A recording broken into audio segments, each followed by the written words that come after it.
Winners don't use drugs. All right. Darius, Jens, Raquel. Hey. Hey.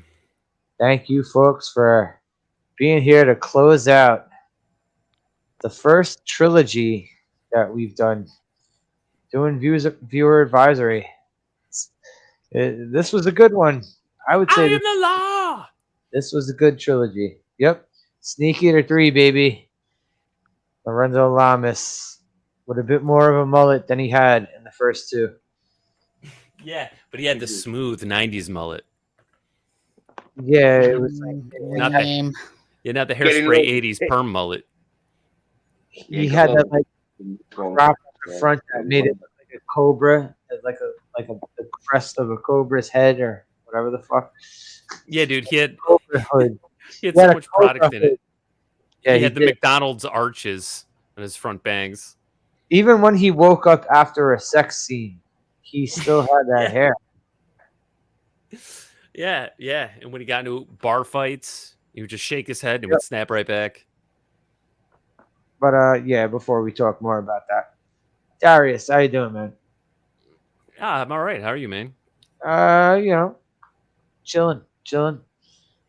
Carol, what's up, Carol? Yeah, I wish you were here for this, but it's okay. Hey, Carol.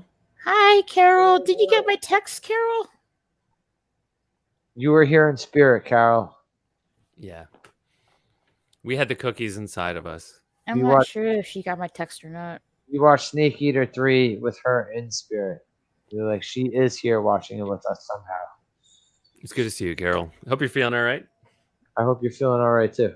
Mm-hmm. Everyone blew up your phone. Yeah, we did. Sorry, Yeah. Carol. Sorry, Carol. Anywho, Jens, what's good, bro?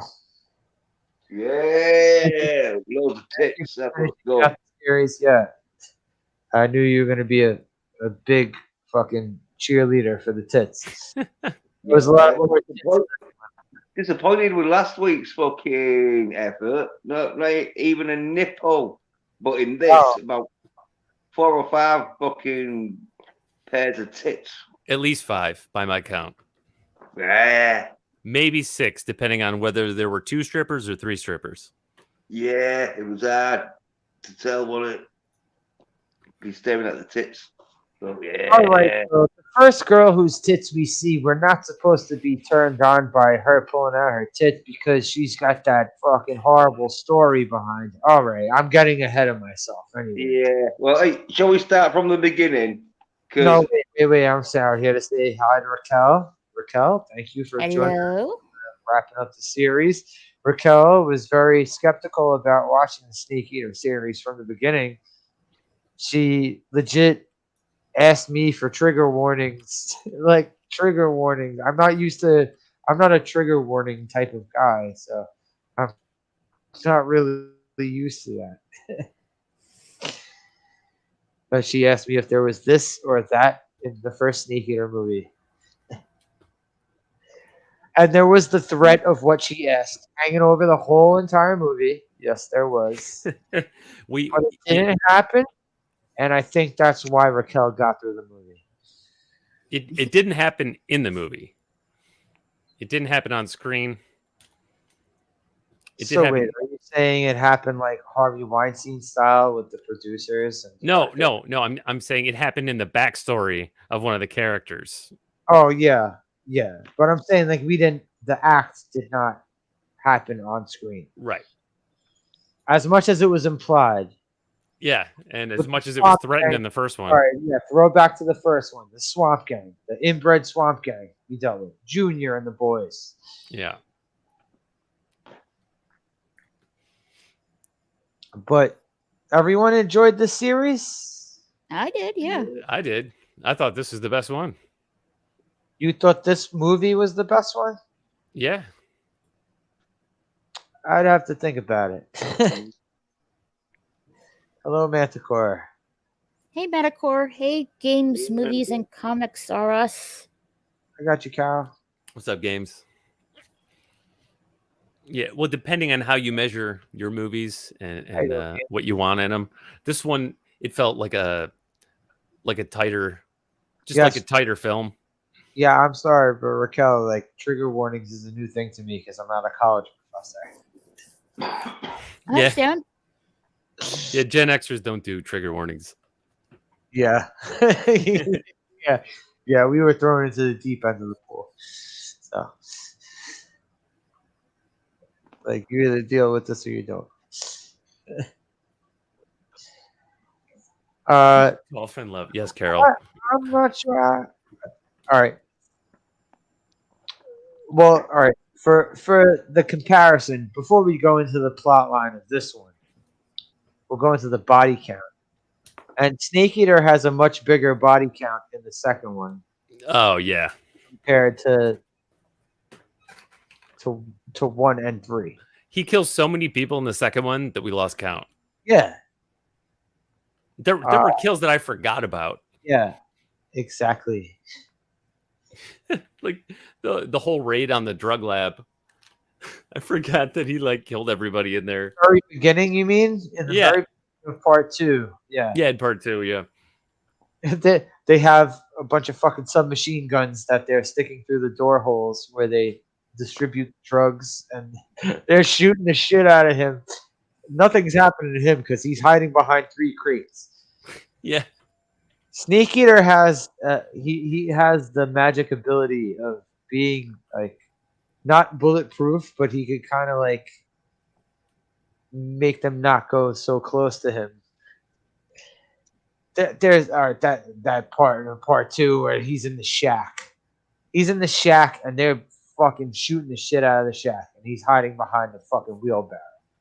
Anyway. Oh yeah, in part 1.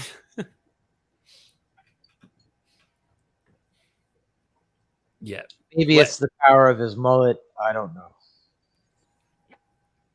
You know, I have to say his hair was smooth, but I liked the wild perm mullet look to the first movie. This one, not so much. You like the one that he could hide microphones in. Yes. It did. Yeah, this one looked like a Michael Douglas mullet. Also, the poster I used for this fucking movie, he has more of a pompadour than a mullet. He looks like a fucking character from Streets of Fire in the poster I used. But anyway, what happens? He goes ape shit. Sees loads of tits. No, I'm talking about how it starts. Wait, what happens? The diner robbery in the beginning. Oh yeah. So it starts out with an armed robbery at a diner, and the criminal demands all the money in the register, but the woman won't give it to him, and so he takes her hostage just when Snake Eater happens to walk in, our soldier. No, Snake Eater is strolling by the diner, and he looks in the window and sees what's happening, and then he goes in. Yeah, and so the robber has the gun to the waitress's head. Hello, What's up, Brian? Yeah. Hello. 6-gun gorilla. How you doing? Lorenzo's greatest role is as the hip-hop legend Chili D in Body Rock. Oh man, wait. Is this another Lorenzo Lamas movie that I have to see? Yeah, I mean, we may have to put it on the list. Oh man. Brian recommends it. I mean, I didn't think I would watch 3 Lorenzo Lamas movies in a row until I remembered the Snake Eater series. So, so the waitress has the revolver to her head from the robber. What does he do? he's doing his all right. I was saying this at one point in the movie when we were watching this. He's fucking Riggs. He's Riggs without a partner. Riggs from Lethal Weapon. Yes, he's fucking Riggs with no partner to rein him in. That's why he keeps getting kicked off the force. Yes, because he gets suspended at the beginning, just like Again, in the other two. again, 3 movies in a fucking row. Because he lives by his own rules, his law. It is his law.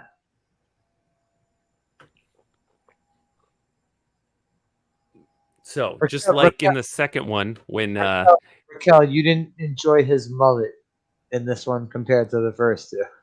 Yes. it looked too yuppie. Well, he also, this was the one where he grew his chest hair back.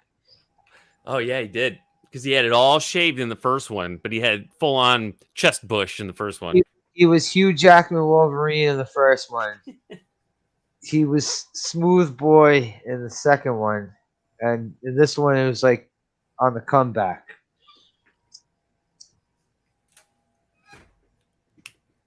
All right. So just like in the second one, when he was in the insane asylum and one of the inmates held the doctor with a knife to her neck, and he disarmed him with conversation and distraction.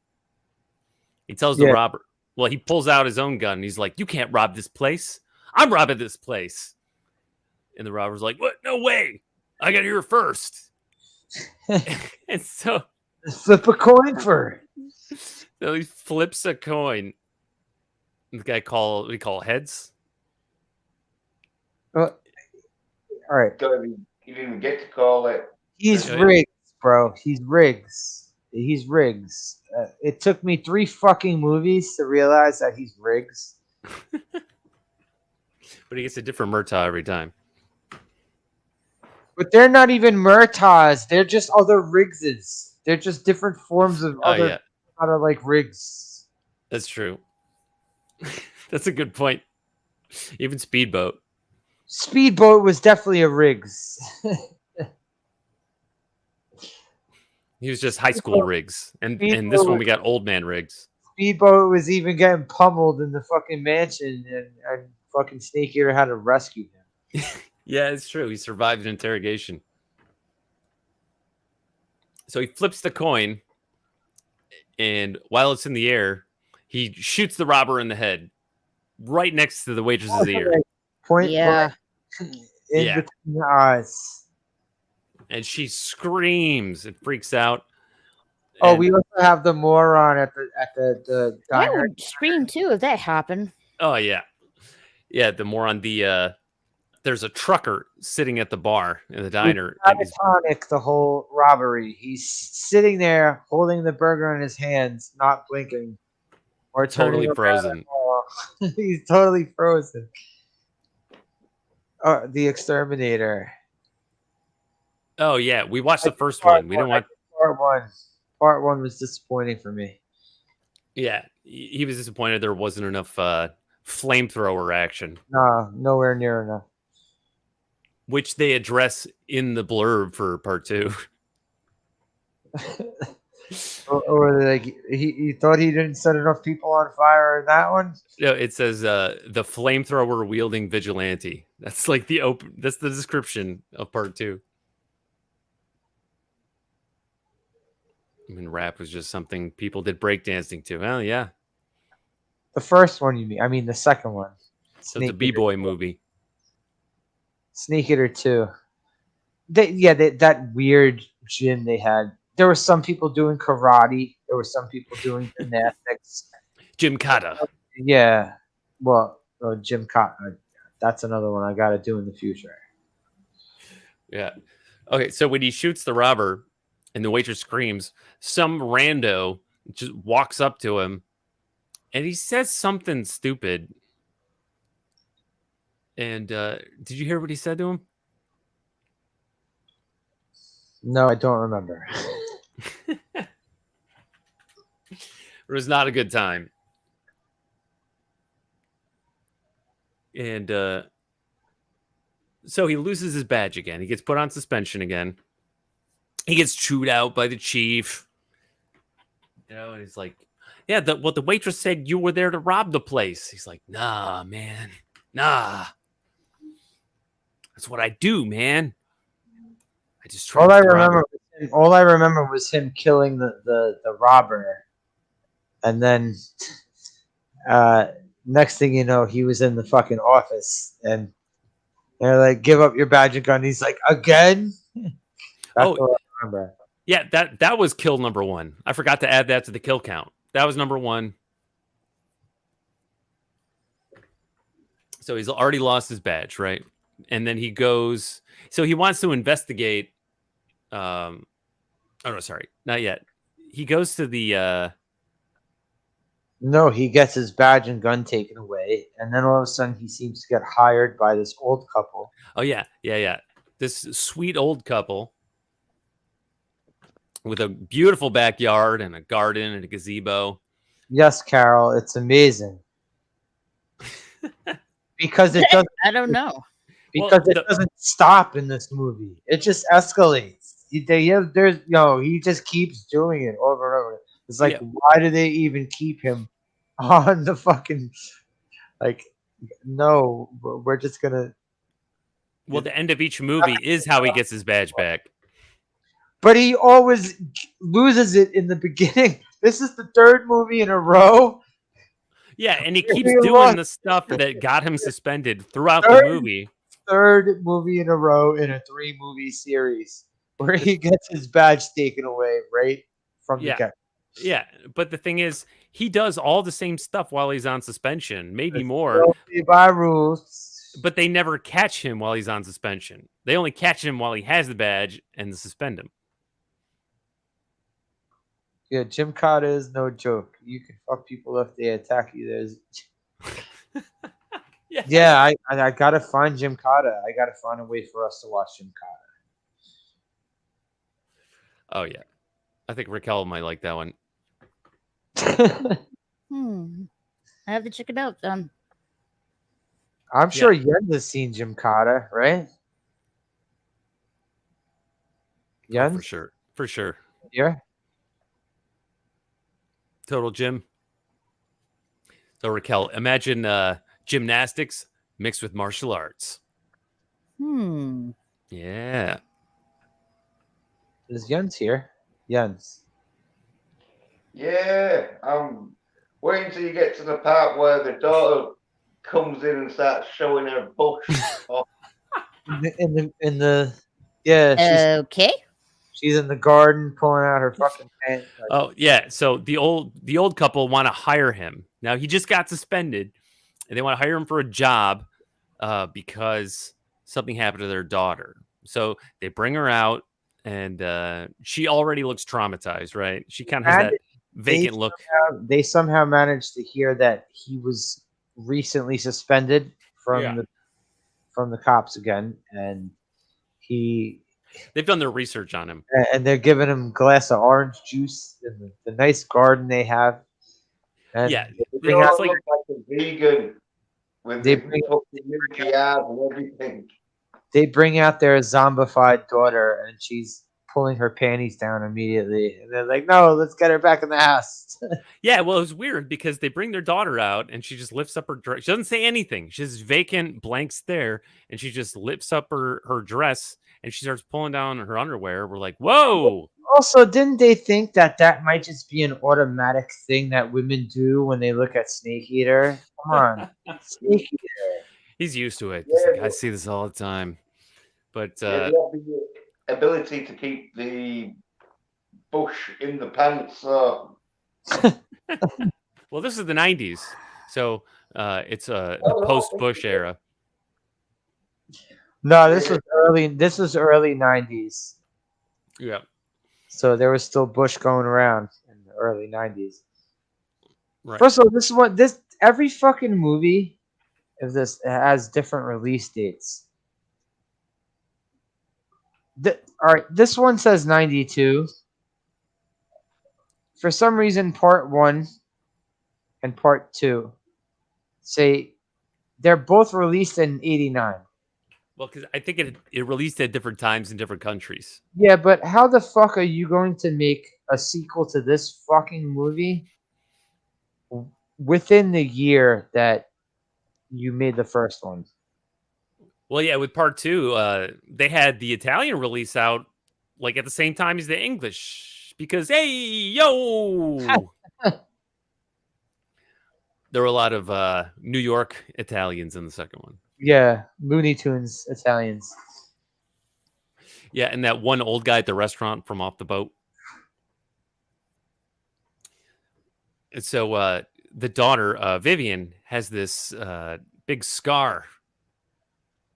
And not the so- titty scar from the first one. yeah, no. This is a bad scar. This is like an inciting action scar, right? So they want to hire him because they want him to go snake eater on somebody. Yeah, they want him to snake eater the shit out of everyone involved in it. Right, but of course he says, "No, it's not what I do." And the old lady, and yeah, she's like, "Yes, this is what you do. she's done her homework on him. This is exactly what you fucking do, you moron." Right, and it is, of course, it is. Now, I came to the conclusion that it is what he does, but he tells himself that it's not, because he never really gets fully involved until, there's a damsel in distress. Somebody gets kidnapped or hurt, or both, and then he springs into action. There's a damsel in distress. Snake eater will be on the job. Yes. Right, but he doesn't like to think that that's who he is.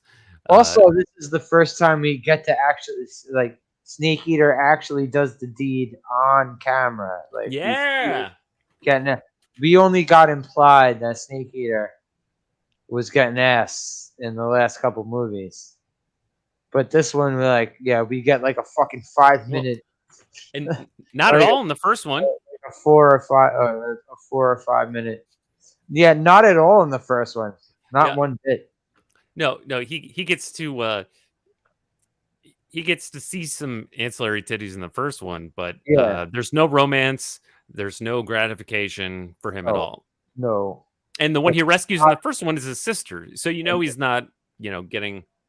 He starts this one out with a girlfriend. He has a girlfriend. Girlfriend.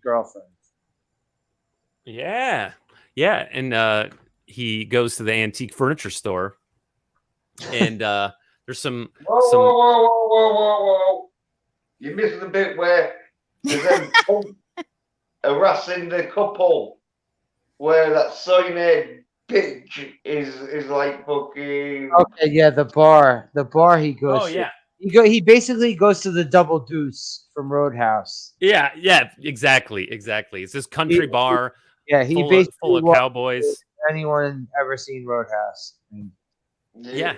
And Raquel, I swear to God, if you tell me you didn't ever see Roadhouse, I'm going to be very. I've seen Roadhouse, but I didn't see the original version. I saw the PG-13 version. What? Well, like an edited version? Yeah, I did. I thought it was the original. I found out later it was the PG-13 version. Well, they probably just edited out the titties for TV, but for you that would be okay. It still had Patrick Swayze and Sam Elliott shirtless, right? Yeah. Yeah. Okay. So, what was your favorite part of Roadhouse? Patrick Swayze or Sam Elliott? Maybe both, I think. Mullet? All right. Are you a mullet fan? Do mullets float your boat? Not really. Okay, because they have a different kind of appeal, right? Like Swayze is the Swayze guy, and Sam Elliott is he's the Sam Elliott guy. Grizzled veterans. Yeah, 2 golden sodas, dude. And it's funny because they both flirt with the same girl in the movie. Yeah, Raquel saw the version of Roadhouse where Ben Gazzara's head explodes at the end. Whoa! Oh, it didn't explode. Yeah. Okay, so yeah, they would have edited out that gore as well. But that's okay because Raquel Raquel's not as bloodthirsty as we are. No, so it's the PG-13 version was fine with me. Okay. Yeah. In fact, if there was a PG-13 version of every movie we watch, she'd probably never miss a movie. Yeah, there was a part in the movie where a girl tried to get into the club with a Sears card because she was underage, And then the guy's banging her in the back. Like, he's, oh, let me take care of this at the door. I guess you didn't see that part. And Dalton walks in and he's like, Dalton, he's yeah. like, I'm on break. He's like, well, stay on it because you're fired. Yeah, he's a hard ass boss in that movie. He's awesome in that movie. Also, fucking Jesus Christ. All right. He's like the David Zaslav of the Roadhouse. Very first night. All right. I'm sorry. We're getting sidetracked with Roadhouse talk right now. Sorry. But I'm just going to point this out in the movie.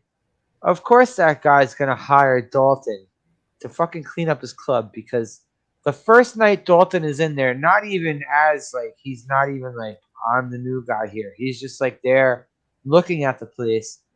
And Terry Funk decides to start.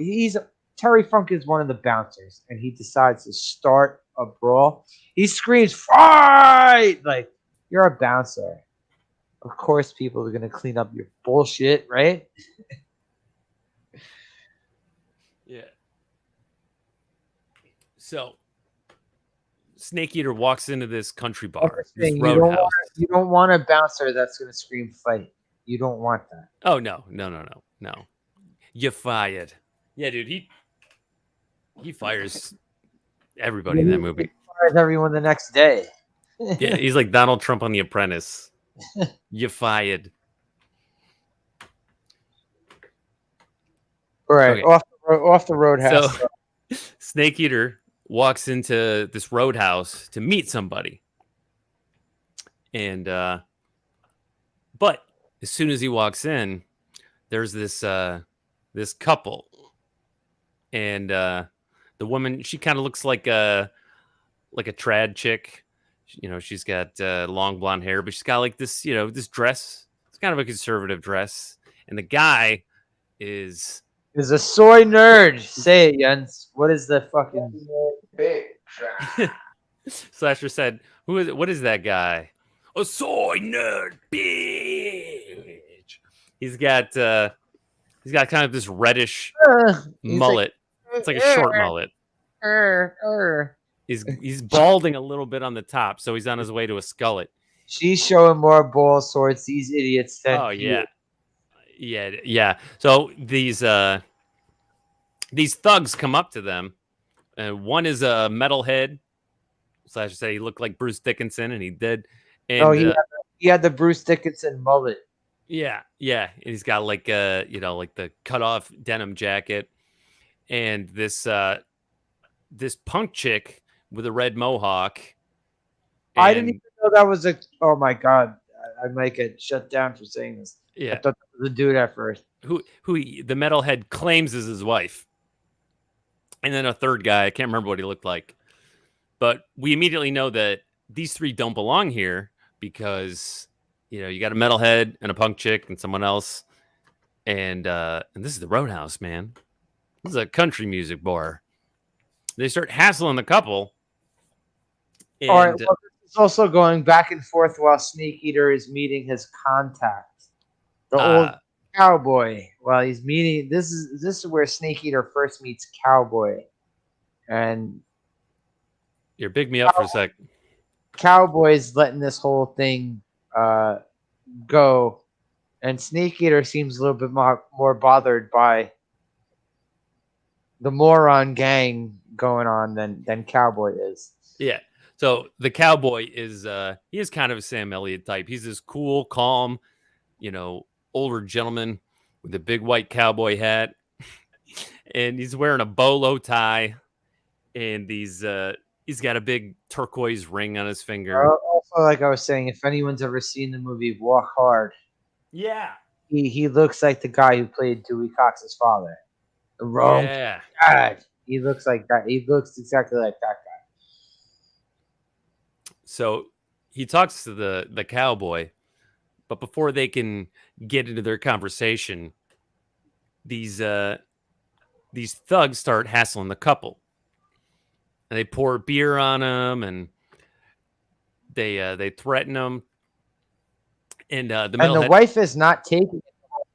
The wife is pissed off the whole time, and the fucking husband is sitting there like a little bitch ass. Yeah, she's not taking any shit, but he is.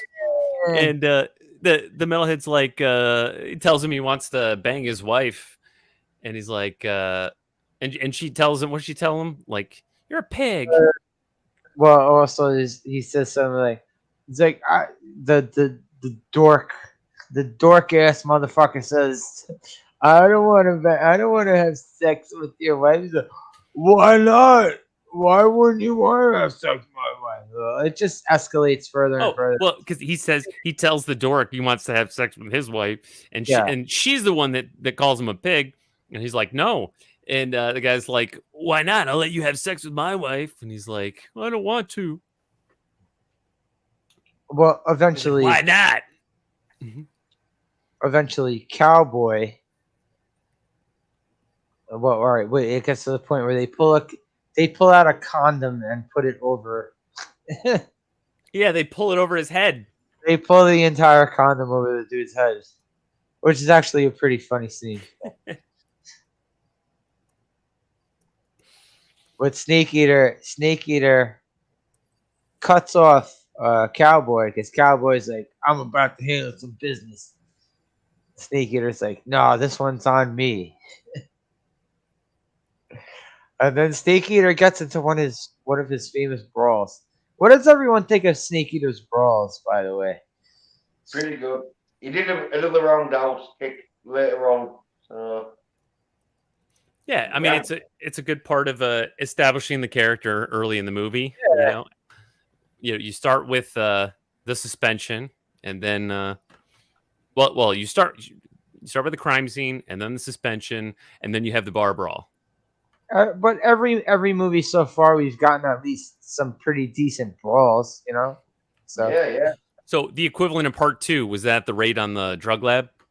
Well, I'm trying to think in part 2 whether he got did he get into hand to hand in part 2 at all?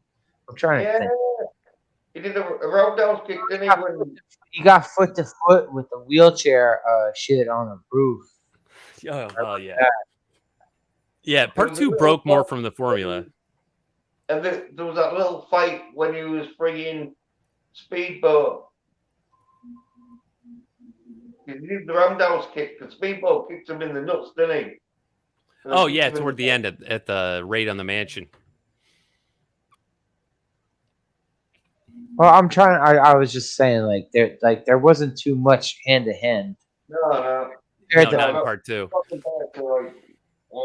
In one and this one. Yeah, no, there's a lot of guns, a lot of explosions, a lot of poison cocaine in part 2. and even one guy who gets. Yeah, I would. I don't think. All right, whether I can't think whether I like 1, 2, or 3 better. But I will say the best death, nothing is going to top the cocaine gas chamber. Nothing is going to top that. No, that was a brutal slaughter. Oh man, right? But hey, they died by the sin that they committed. It was poetic justice. They died, somehow involved with what they love. So. Yeah, well, they were killed by the evil that they unleashed into the world. So it was poetic justice. I don't think anything in these movies beats the cocaine gas chamber. But anyway, Snake Eater is a leg fighter like Bill Superfoot Wallace. Well, that's true, and he busted out in this bar brawl, and he's fighting with the 3 of them.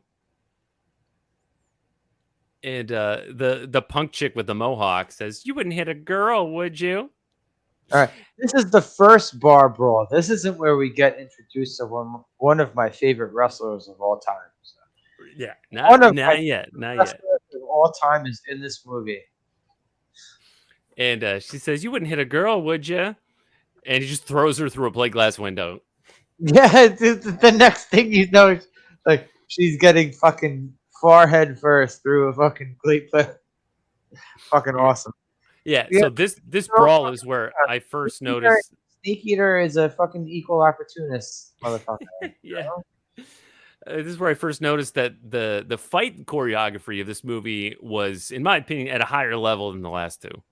Raquel, did you find the problem with Snake Eater bouncer?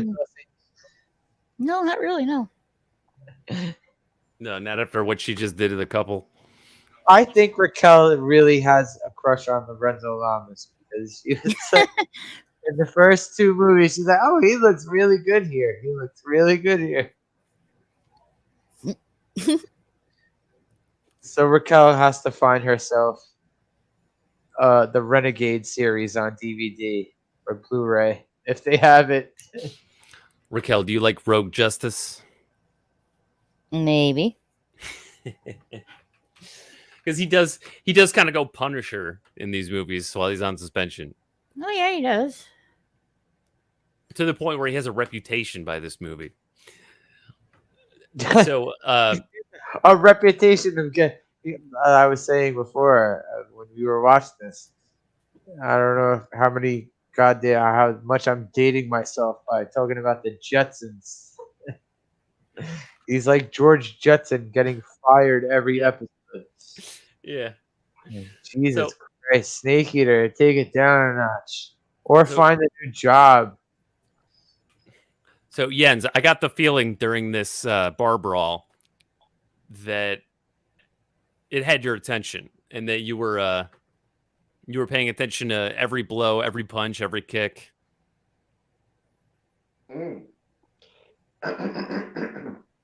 Yeah. What did you think of this fight? Yeah, some nice moves. I'd say he's not a top quality martial artist. He's more of an actor. Yeah. Than a martial artist. But he's no Van Damme. Oh, he's definitely not a martial artist. No, but he does it all his own stunts. So I've noticed because I didn't really notice any parts where he get a stunt guy in. What do you think of all the roundhouse kicks? Yeah, well, he only did like 2, I think. But yeah, good roundhouses. Two in this scene, but the whole movie has more. Yeah. But one of them where fucking he can do a nice roundhouse, but he's not a martial artist, so he mixes it up with punches and getting thrown through tables. And that. Also, like there was that scene where he fights the idiot's brother. The idiot's brother comes downstairs. He's Goliath without the fucked up teeth. Yeah. The brother. He got the scars too. Like he's got a scar just cutting right through his beard. He's armored. Snake Eater's punching him, and he's armored under his t-shirt. Yeah, well, there's a RoboCop move because Snake Eater kicks him in the groin, and he hits metal. You can hear it clank, and the guy has like a metal leg. What's up, Retro? How you doing? Hello. Thank you. Thank you for coming through. Talking about Snake Eater 3, wrapping up the series. Can't say I've ever seen Retro Chow. I don't think I could. Humpty Dumpty Doo. Oh, welcome. The name right there, but thank you. So I know it was this fight scene where I noticed that I felt it was more exciting. Like it was faster paced. It was way better than the bar brawl at the beginning of part 1, and it was longer. The moves were better. That bar brawl in part 1 sucked. Yeah. It kind of sucked. And I felt like there were even subtle callbacks to that bar brawl in this movie, like when he broke the bottle on the guy's head in the first movie, and the guy wasn't phased. In this one, he gets the bottle broken against his head, and there was more. This one was more active, right? There was 2 roundhouse kicks. There was more jumping. The impact sounds were more satisfying. Yeah, no, this got my attention, like lasered in. It looked the best though. Yeah. Well, and they used the entire set, which I felt like was a real Roadhouse. It was filmed was definitely the best of the 3 movies we saw so far. Yeah, I mean, he jumps up and grabs onto like the balcony above, and they flip over tables, which didn't break because they were real tables. There was none of those Atari graphic breaks that we had in the last one. Oh yeah, like the scene transitions. Yeah. With the pixelation.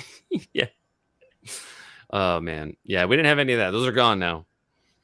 It's the 90s now. And yeah, so I mean this was like a full-on action scene. And I really liked that. And yeah, he even at the end he goes back to the bar where the cowboy is, and he hits someone in the head by grabbing the part of the bar that folds up so you can get through, smashes it on their head. Oh, he fights his way out of everything. It's amazing. Well, Yeah. are we going to talk about how he finishes off the big brother by grabbing 2 ankle knives out of someone yeah. who's During one of, I don't even remember things. what fight it was, whether it was the first one or the second one. Oh, it was the second one, right? It was the second one where he stabs the guy's feet into the floor. He died. No, the first one. Right. I think it was the second one though, where he dives under the table, and he sees 2 guys who are sitting at the table have boot knives, and he takes their boot knives and stabs the first one, fighting. Yeah. He crawls out from the table and stabs the guy's feet into the floor. Yeah, the big brother dude, and then starts punching him because his feet are. That was a good move. I appreciate that as a viewer. Yeah, it was a nice throwback, and they were just some random patrons' boots in the Roadhouse. Yeah, but they probably knew the guy who was fighting too, though. Well, we get a visual indication that these ruffians are they're not really welcome. They're not regulars at this Roadhouse because everyone else clearly listens to country music. You had a bunch of like rural looking like truckers, and you had a Darius Rucker in there. But there was a Hootie in there. I didn't see. Hootie. Yeah. But so the bad guys in this scene could be visually separated from the background people because they were dressed up like they were on their way to a rock show. But they weren't full on bikers yet. We haven't got to the bikers yet. And not completely. Yeah. Yeah. So the cowboy doesn't get involved.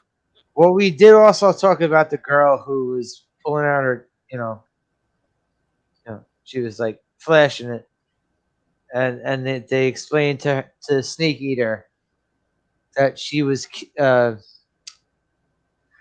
I don't know if they actually said that she was kidnapped or that she was just hanging out with the gang, but she basically turned into a sex slave. Yeah, well, the parents had explained that Vivian went off to be a hippie or something. She wanted to do an article on fucking bikers. Oh, yeah, okay. She wanted to do an article on bikers. Yeah.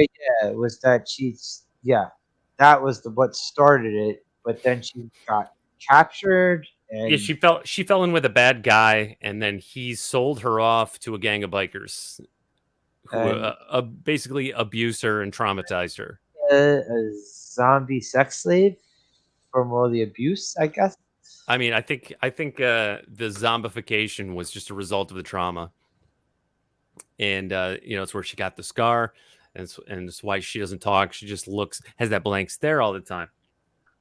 So the cowboy agrees to help him.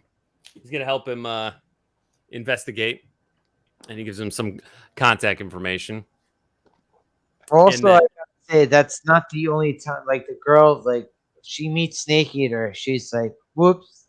She's like, "Boop!" Like she's trying to do it, and they got to pull her into the house, right? Trying to pull her panties down, and then later on, Snake Eater stops a truck where this guy who looks like the worst Hulk Hogan impersonator is banging her in the back of the truck. Yeah, but it's a very sad scene because she's just kind of lying there with a blank expression again. Zombified. It was not zombie hooker. Yes. Right, but she didn't ask for money, and he didn't force her. She just it's just the result of the trauma. Yeah, but Snake Eater still kicks the shit out of that guy. Yeah, he does. He's like, yeah, get out of here, man. Because it wouldn't be Snake Eater if he didn't do that. Right. He's like, why don't you put your underwear back on? So the old guy puts his underwear back on, and he's like, thank you. And then he punches him out. Beats the shit out of him. Starts like slamming his head into the side of the truck and shit. Yeah. So he takes Vivian back home. He's a good guy. And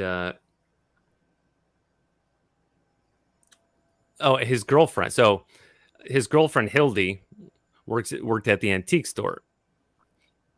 And so for the first time, Snake Eater has a stable girlfriend. And she had her hair, blonde hair, kind of done up in like a bun, but kind of like a Dr. Quinn bun, which kind of reminded me of like King's daughter from the first movie, the one that came out with a shotgun. But it wasn't her.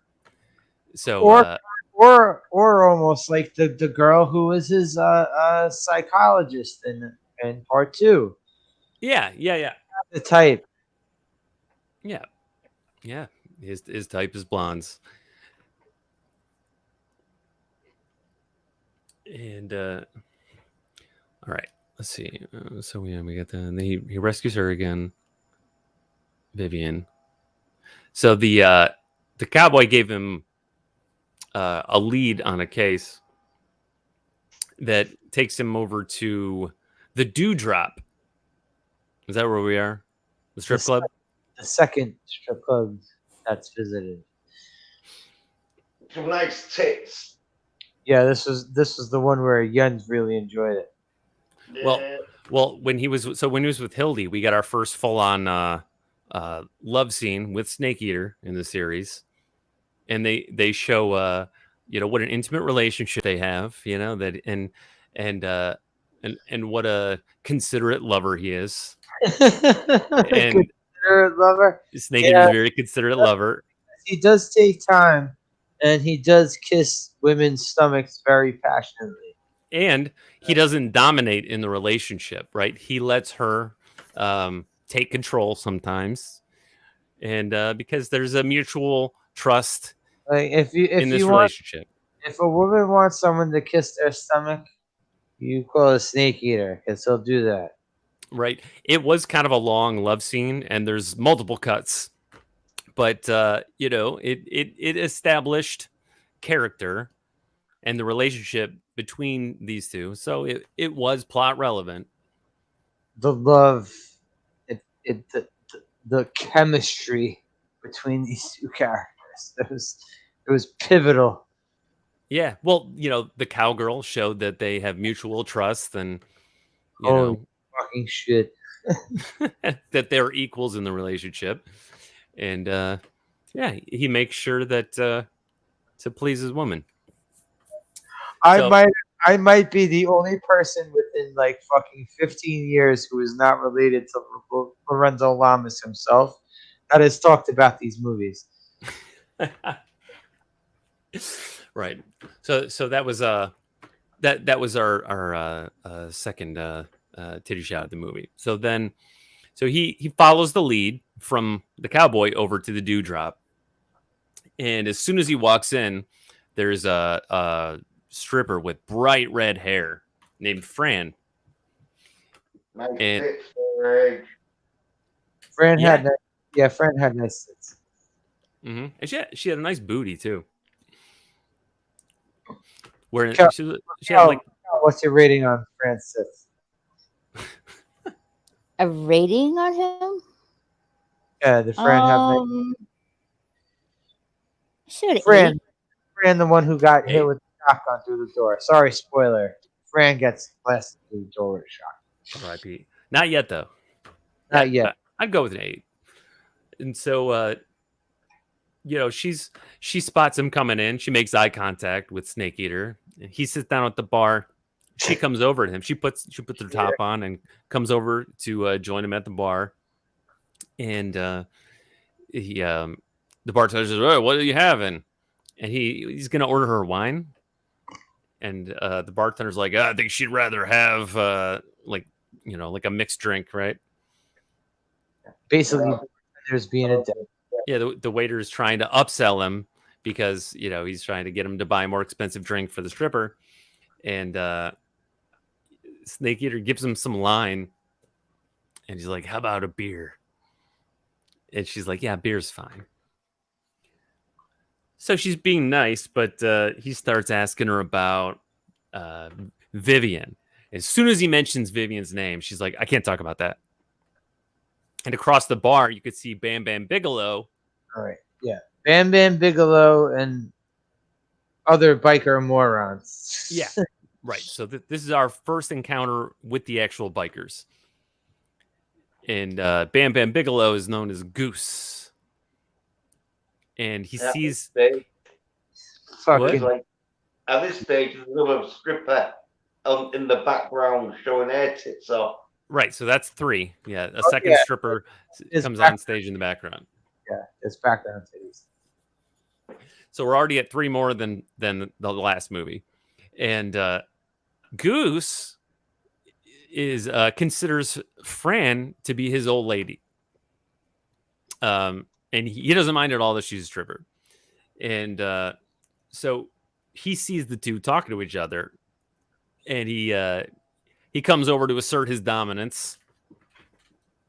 And he starts. All right. Yeah. I'm not gonna. I don't want to diss Bam Bam Bigelow because I love the guy as a wrestler. I was saying this when we were watching it. Even when he was a wrestler, you didn't really want to have a mic around him for very long. Yeah.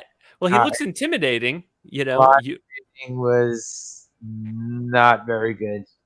Jens, what do you think? You've seen enough of Bam Bam. You ever watch a Bam Bam Bigelow promo, Jens? Not many, because as you say, they didn't really let him do many. But that's basically how he is. Yeah, his acting was pretty two-dimensional. Like awesome in the ring, bro. Awesome and fucking amazing. Oh yeah. It was doing all right with the fucking action scenes. Well, the action, yes, the action, not the acting. Every line he read, I was like, "Oh man, you're not really helping yourself." He looked pretty good. I got the feeling this guy was dangerous. Oh, he did. Volatile. Well, all wrestlers are like tough, aren't they? Because they got to be, especially because Bam Bam Bigelow was from like the 80s, 90s generation where they get smacked around if there was like little soy-haired bitches. So. Oh yeah, Bam Bam used to take beatings from Andre the Giant. Oh wow. Andre the Giant hated him, so if Andre the Giant was in the ring with him, he was like, fuck you. And Bam Bam Bigelow was already a big dude, but Andre the Giant was Andre the Giant, so he kind of made him look like, like a baby. Yeah. Small. So they're going back and forth trading one-liners, and Snake Eater says something to him like, they were going back and forth for a while with those one-liners. Like, yeah. He says something to him like, you're not as funny as you think. And Goose says, it'll be pretty funny when I gouge out your eyeballs and skull fuck you. Which he borrowed from Full Metal Jacket. I remember Snake Eater said some of that stupid tattoo on your head. He says something about that shit.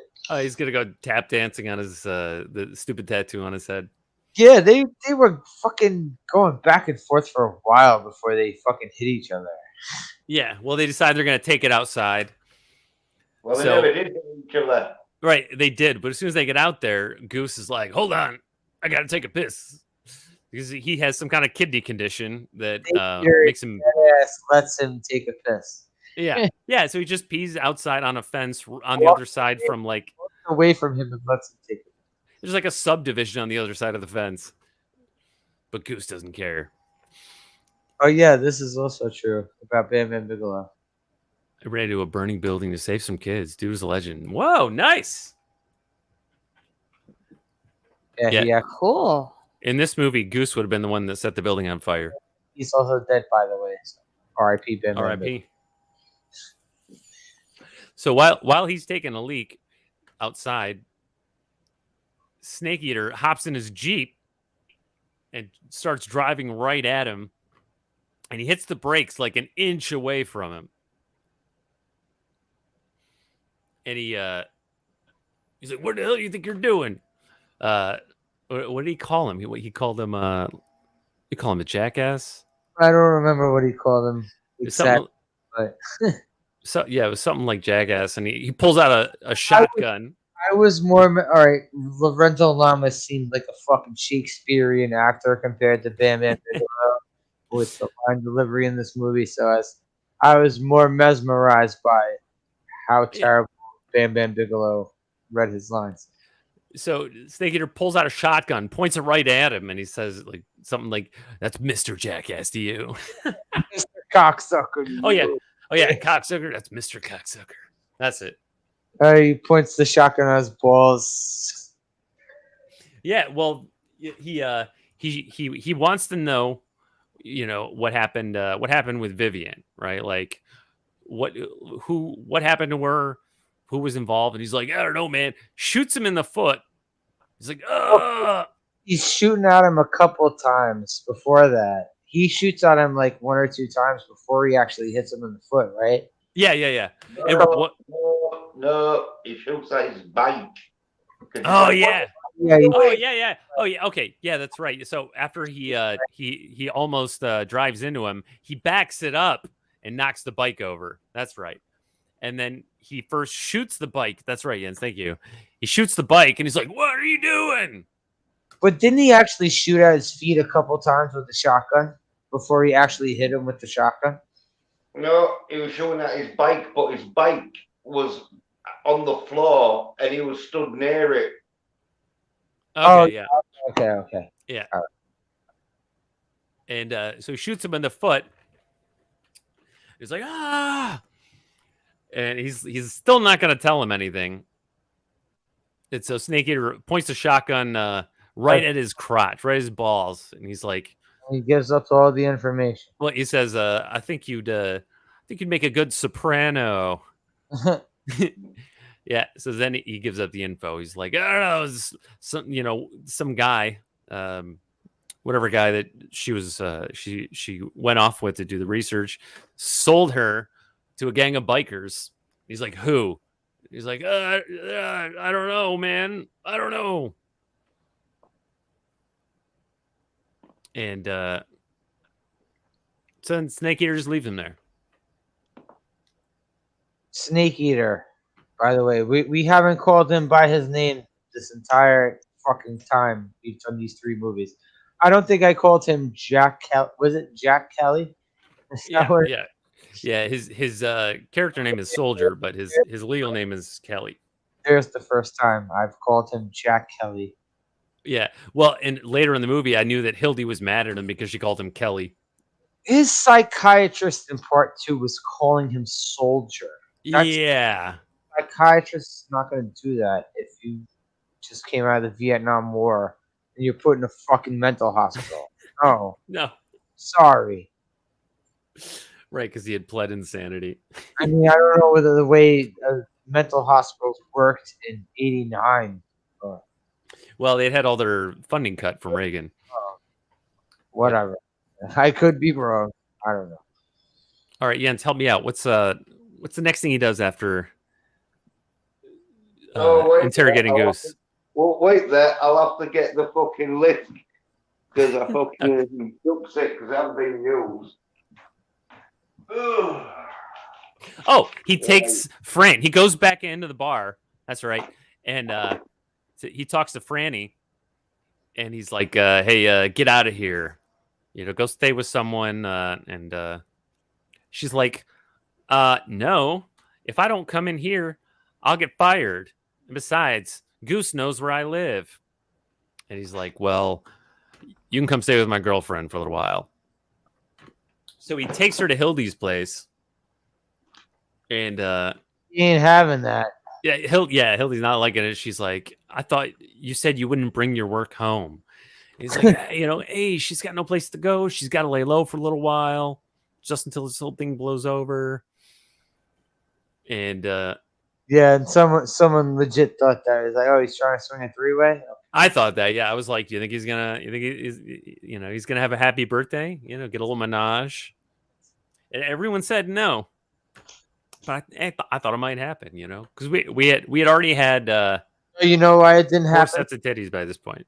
Like 3 minutes later. 3 minutes later, Bam Bam Bigelow kills her with a shotgun. Well, and we're now did they go to his place while she was at her place? Right. When Bam Bam Bigelow killed her. I don't remember that. Jens, do you remember that? I don't know which place it was at. It's hard to tell because there was sort of like. Because we saw him at the people, remember?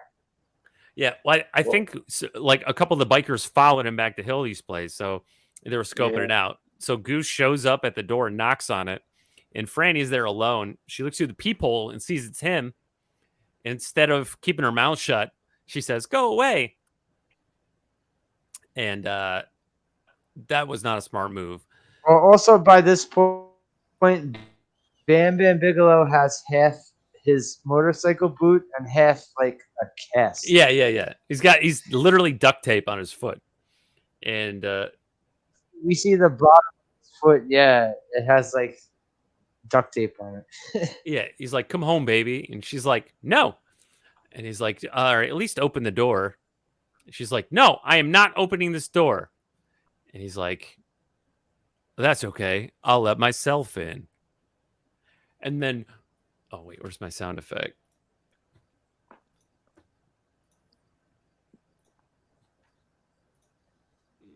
He shoots right through the door, blows a hole in it, and blows a hole in Frannie. Dead. R.I.P. Frannie.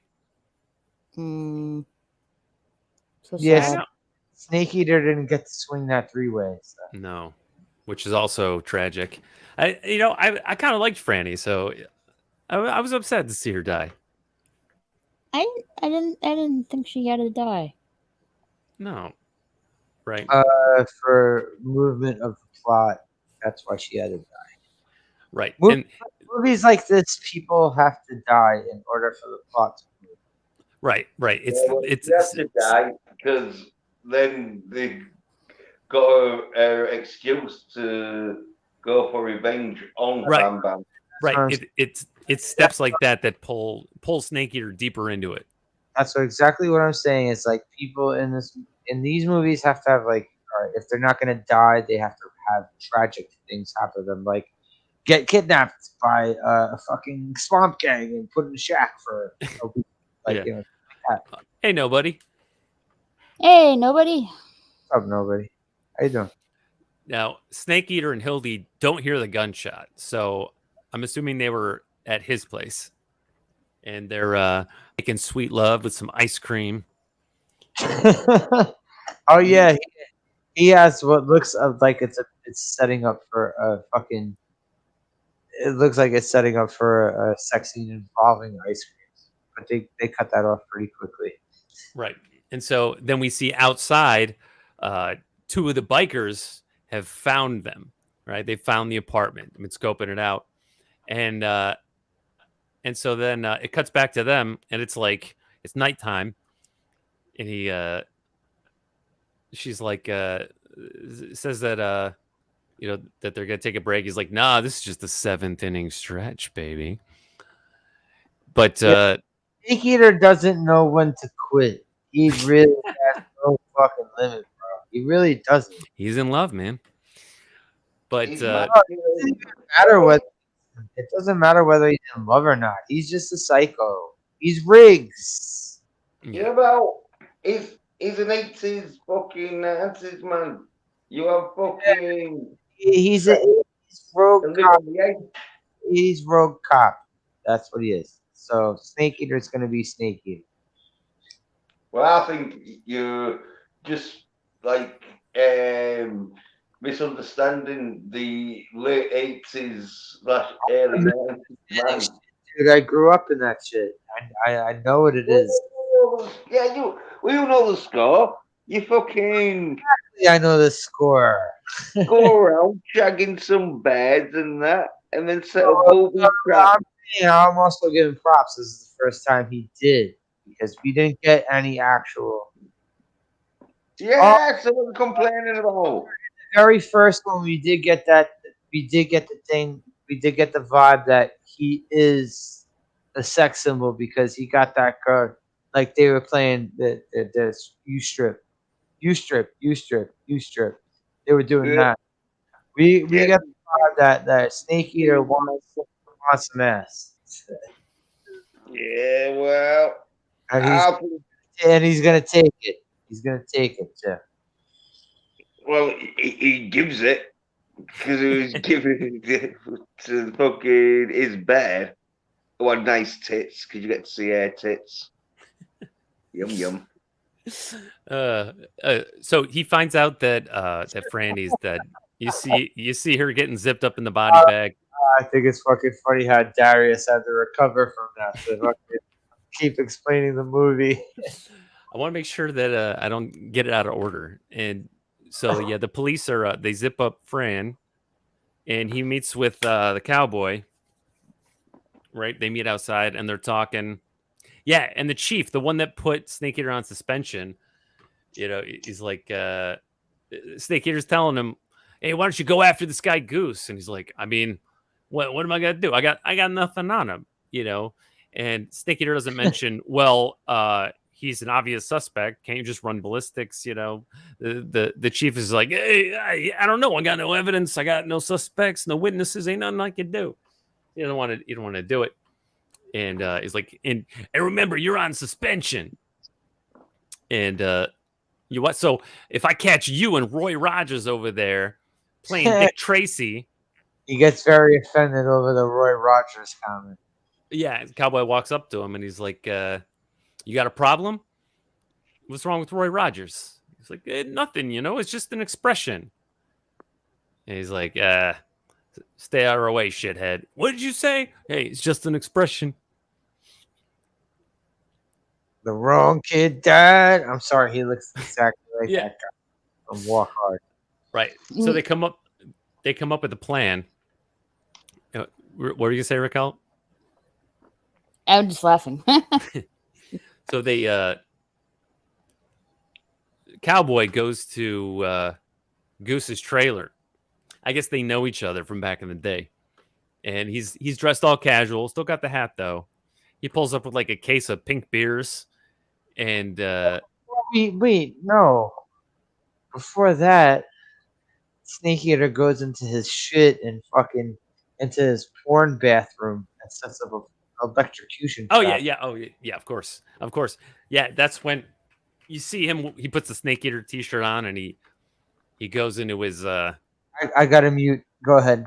he goes into his war chest that he always dips into in these movies once it starts getting real. And inside he's got like shotgun shells, grenades, a bunch of other gear. He's got rope, all kinds of gear in there, right? So he's gonna set up some traps.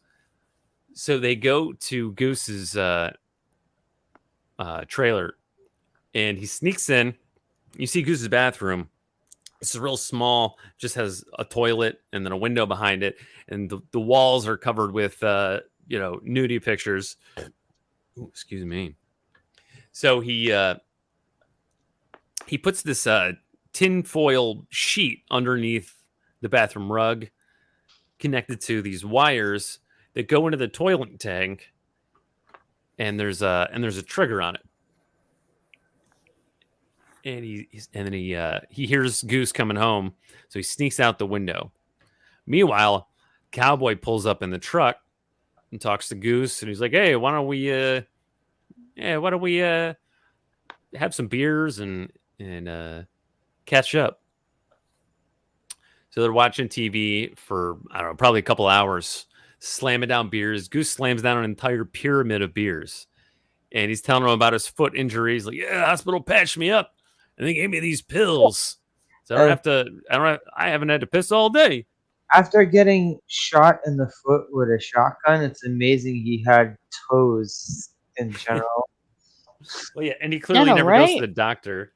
Yeah, because he went for his foot, and they gave him pills for incontinence, so he just never goes to the doctor. And he's bragging about this before he goes and takes a piss. He says bragging about it, and he's like, "Now I gotta go take a piss." Yeah, right. And he's saying real like real dirt baggy stuff to Cowboy, and Cowboy doesn't react. He's just waiting it out. So Goose is like, "Yeah, but I got these pills that make me not have to piss anymore. By the way, I gotta go take a piss." So he goes in the bathroom, and he goes to flush the toilet, and you see, and he's like, and you see Snake Eater's outside. Is he dead or not? We get word that he's not dead, but then we don't. Is that what it was? Like, they were like, "Oh, he's still alive"? See, I'm not entirely sure. It looked like he died, and Snake Eater definitely believed he died. But the thing is, there are rules in cinema, right? Like the hero can't commit a cold-blooded murder, even though Goose. What are you saying? Snake Eater is you don't care about.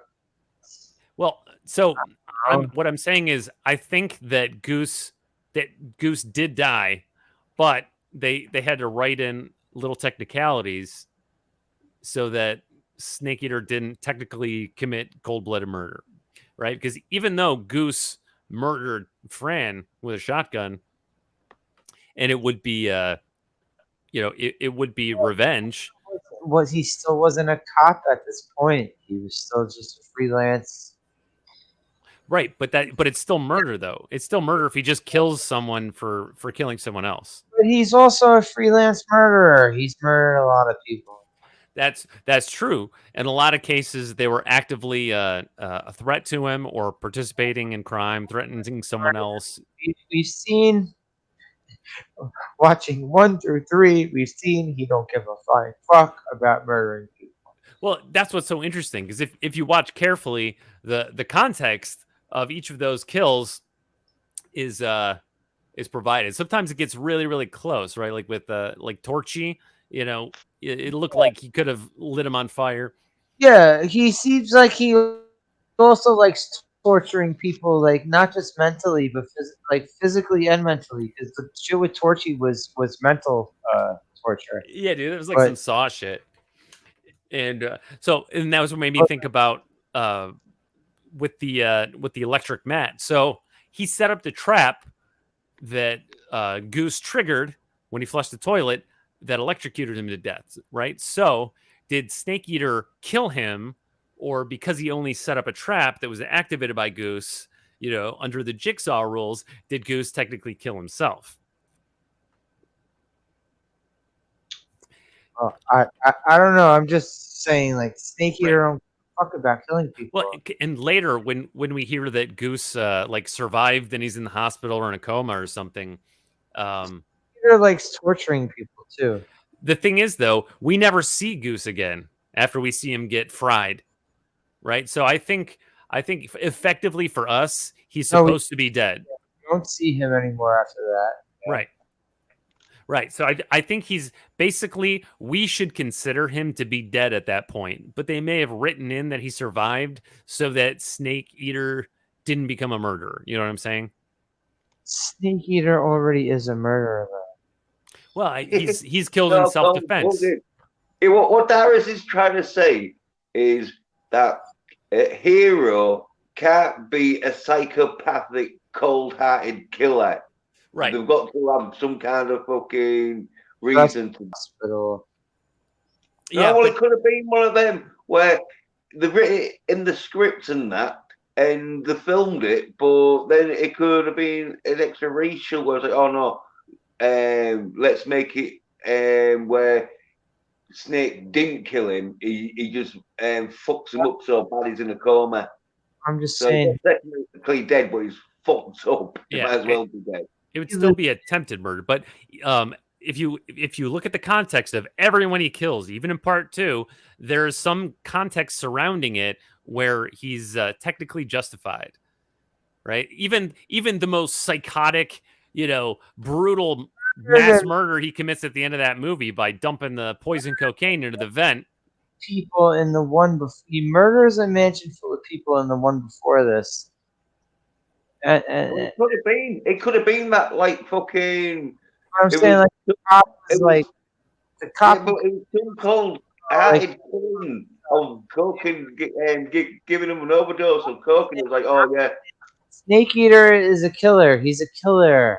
He's a killer. He's not. We know that, but when I talk about the rules of cinema, I mean, like the morality rules of cinema, right? Yeah. So we know he's a killer, but when studios are like trying to promote a fucking action hero, they don't want to promote. No, what? Not being you just interrupted me. You didn't even listen to what I said. No, wait, yes, hold on, because I know you're gonna go on for 20 minutes. I'm just gonna say this right here. I'm just saying, like, I'm not being like a fucking prude, like, oh, he's a cop that plays by his own rules. No, every fucking movie from the 90s and 80s and shit like this. The good movies were always the cop that plays by their own rules, who flies by the seat of their pants. The suits get pissed at him. They have to try to shut him down. That's every fucking movie. I'm just saying, like, yeah. Well, every movie in this series, like, you didn't have to keep doing that. You didn't have to keep doing that. Well, when the movie companies want to promote their action hero, they want their action hero to be as fucking wholesome as possible. And when they're killing people, it's quite hard. So you don't want them killing people that are unarmed.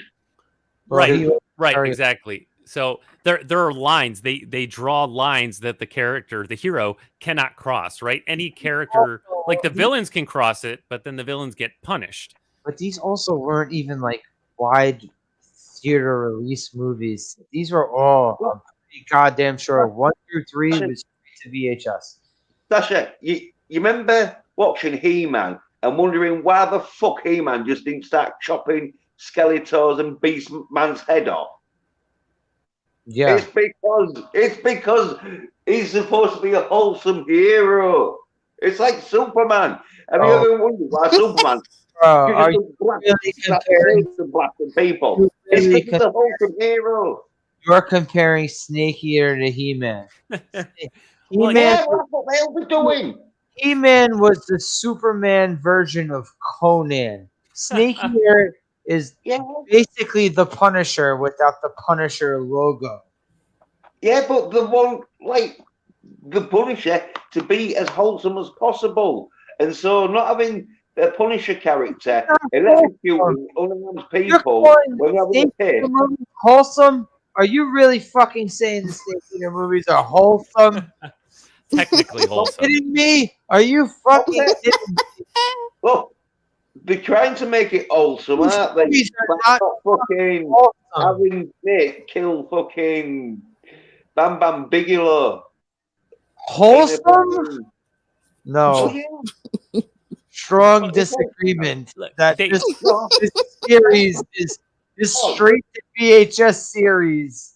That was probably shown on Showtime back in like 2003. Yeah, but like they show these movies to executives. They get notes, and sometimes they have to add and scenes they're like, or yes, shoots. and then they stamp it and say, yes, this is not getting a theater release, straight to video. That's what they do. What if it would get an X rating if he just murdered Goose in cold blood? It would have been X-rated if they actually showed penetration during his sex scene. All right, I'm just saying, there are rules. Damn it, Smokey, there are rules.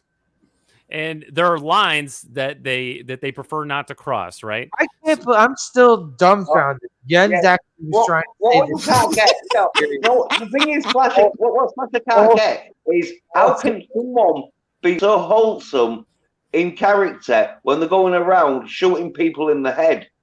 And it's because they're fucking the good guys and then supposed to always do it in self-defense. Right. Yes. So, sure, he impales people's feet a lot, and he sets up traps and stuff. But anyone that he shoots in the head And he is shoots at technically in cops, self-defense. He shoots at cops with his own traps too. Let's not forget that. Right after he impaled people's feet on the floor, he pulled the shotgun out and blasted at 2 other fucking detectives. So in every shootout he's been in, there have been people shooting back at him. So he's justified in killing them in self-defense. Even when he's doing the castle attack, like the raid on the mansion, the raid on the clubhouse, even the raid on the swamp in the first one. People are shooting back at him. But he's also doing this off the clock. He's not doing this every time he's getting into shit like that. Right. Yeah. He's not doing it in the line of duty, but there's still a line of morality that he won't cross. For example, if you disarm your opponent, you can't then kill them because you've disarmed them and they're no longer a threat. Just like in this movie at the clubhouse, when the cowboy points the revolver at the guy's head, right? He disarms the guy and then he pulls the trigger, but there's no bullet in it. He's out. That's true. He does do that. So basically, he tried to murder that guy after he disarmed him, but he couldn't because he was out of ammo. He tried to. He wanted to. Yes, he tried to, but he was out. So they deliberately write these little loopholes so that technically the heroes do not commit cold-blooded murder. But I'm just saying, this guy was not marketable. Snake Eater, the character, is not marketable. It's going to be a straight to VHS series. We're trying to clean him up because in number 2, he's put a toilet bomb and blew some dude whilst he was having diarrhea, fucking shit, or whatever. Yeah, he murdered that guy. I totally forgot about the toilet bomb. Yeah, he murdered that guy at the Italian restaurant, but we don't actually see it. We see him setting up a toilet bomb, and then and he puts the laxative in the pasta sauce, and then he's not. Oh yeah, when he fucking. I think Speedboat was putting the ingredients in the sauce. Yeah.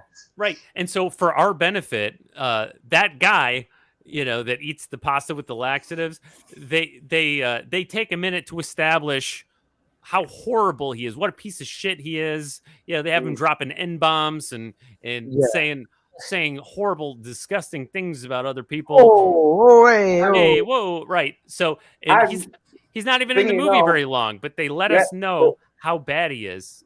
Yeah, and all, because he was a mafia boss, he was after Snake, where Bam Bam's character wasn't. All he was doing. Snake Eater sought out Bam Bam. That's true. Snake Eater did seek out Bam Bam as opposed to. Yeah. Right. Exactly. And when the guy, he eats the pot in the second one, he eats the pasta, you just see him walk into the bathroom and close the door, and then it cuts to outside the building. Yeah, you hear a loud explosion, and then you see the windows get blown out. Right. So we know what happened. We know that guy got blown up because Snake Eater planted a toilet in there. So Snake Eater killed him by basically orchestrating a situation where the guy died. And so Snake Eater deliberately, with intent, caused that to happen. But we also don't actually see it happen, right? So for the viewer's enjoyment and benefit, we know that this guy is a really, really bad guy. So when he dies, we're happy. Even though Snake Eater kills this guy while he could have been armed. I don't know. He is a gangster. But he wasn't pointing a gun at Snake Eater's head in that movie, right? He's going to have diarrhea. Yeah, but he was doing plans to get Snake Eater killed because he was the one sort of like there was like bosses. There was all bosses, weren't they, organising or was ever taking out the crime bosses to get him killed. So But- in a way, They he forgot was a threat. Snake Eater is always well prepared. Well, so it's a balancing act, right? Because they want to satisfy us, the viewer, right? So he kills bad people and we enjoy it, right? But it's a balance because they don't want to turn us against him by having him do anything that we would find unforgivable or unethical, like shooting an unarmed man. But how are we gonna? How are us as viewers of these Snake Eater movies gonna turn against Snake Eater himself? How would we do that? No, you're not getting it. It's a financial and corporate decision Oh my that's being God, made. I'm making a joke now. Right, because if we're watching these movies, then that's what we're here for, right? Exactly. Yeah. And we like him, and we do like him. But there are some I people. like some of these movies I've been doing, even though I'm labeled. I label this viewer advisory bad movie. I'm not gonna lie, some of these are not bad movies. I just put that as a label, as some Yeah. people may not want to see that. Like I Well, okay. You and I. I do a lot of obscure movies. I know people know that by now. So you and I wouldn't care if Snake Eater killed that guy, right? But maybe there's some sweet innocent viewer out there. Let's call her Rachel. All right, just some sweet viewer who watches that, and even though you and I are fine with it, he just murders someone. But Rachel says, "Oh, he just murdered that guy. That wasn't even self-defense. That was a cold-blooded murder. I used to like him, but I can't like him now after he did that." You know what I'm saying? Like they follow these rules. So there's the rule of satisfaction for us, but then there's also the rules of staying within the code of morality. Okay, are we going back to Snake Eater being a possible marketable character? Right. So Goose is effectively dead. We should consider him to be dead. Yeah, he's dead. Yeah. Well, we don't see him anymore, so he's officially dead. Right. And Snake Eater's just sitting outside watching, smoking his skinny cigar. R.I.P. the real Bam Bam Bigelow. Yeah, R.I.P.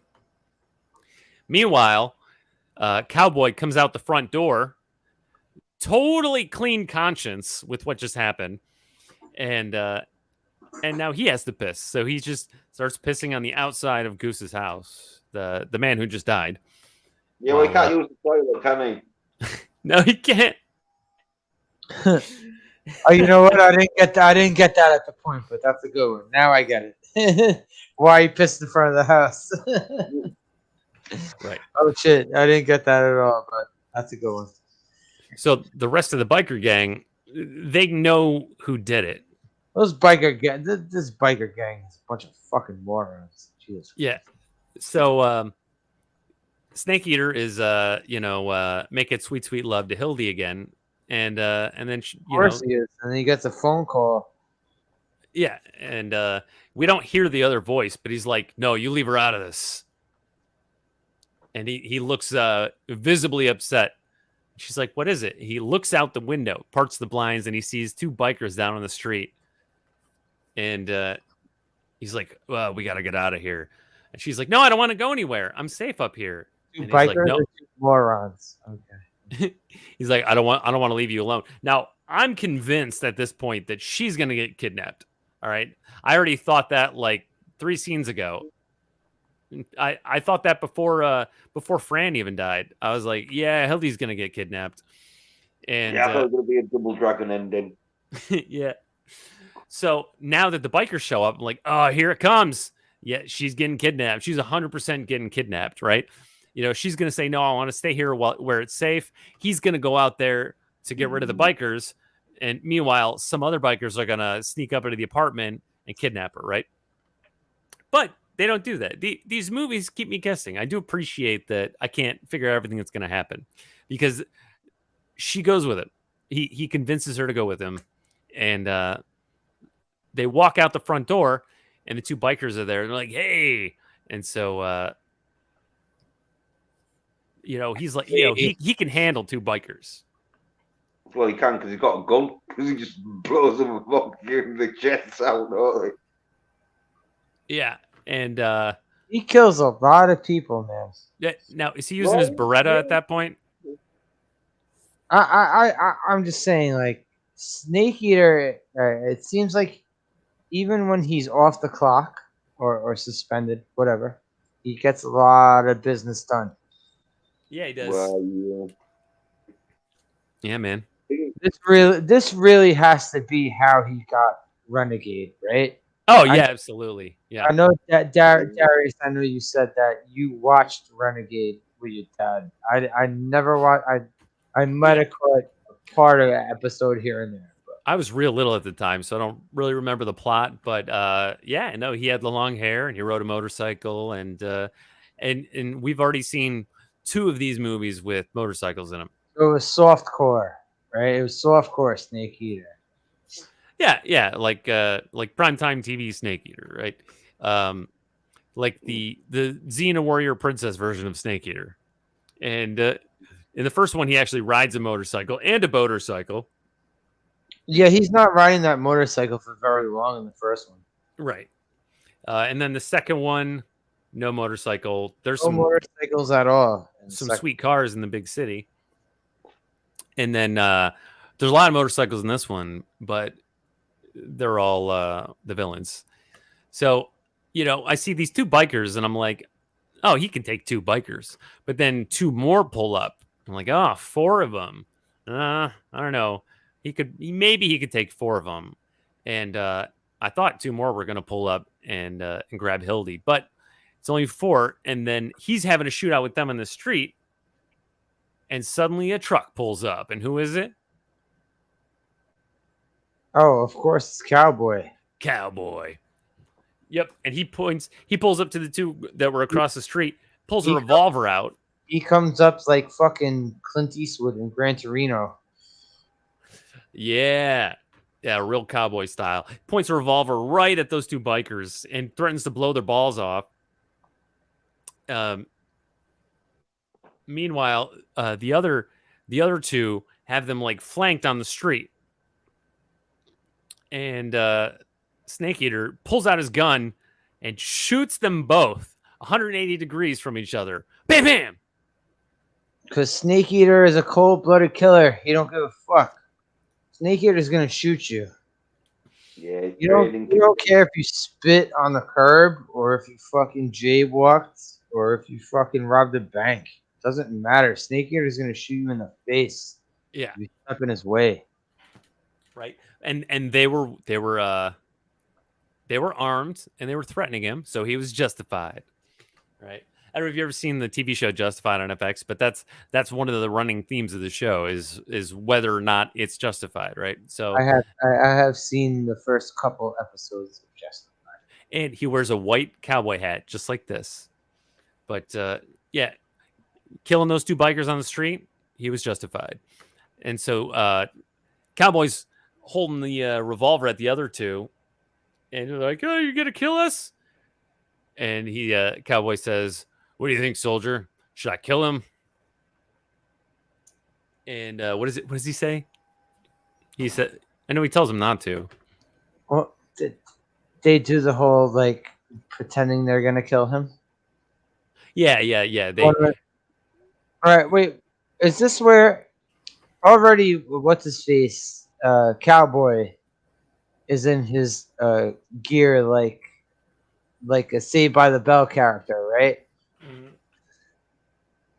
Remember, he's running around in a tank top and the loud shorts.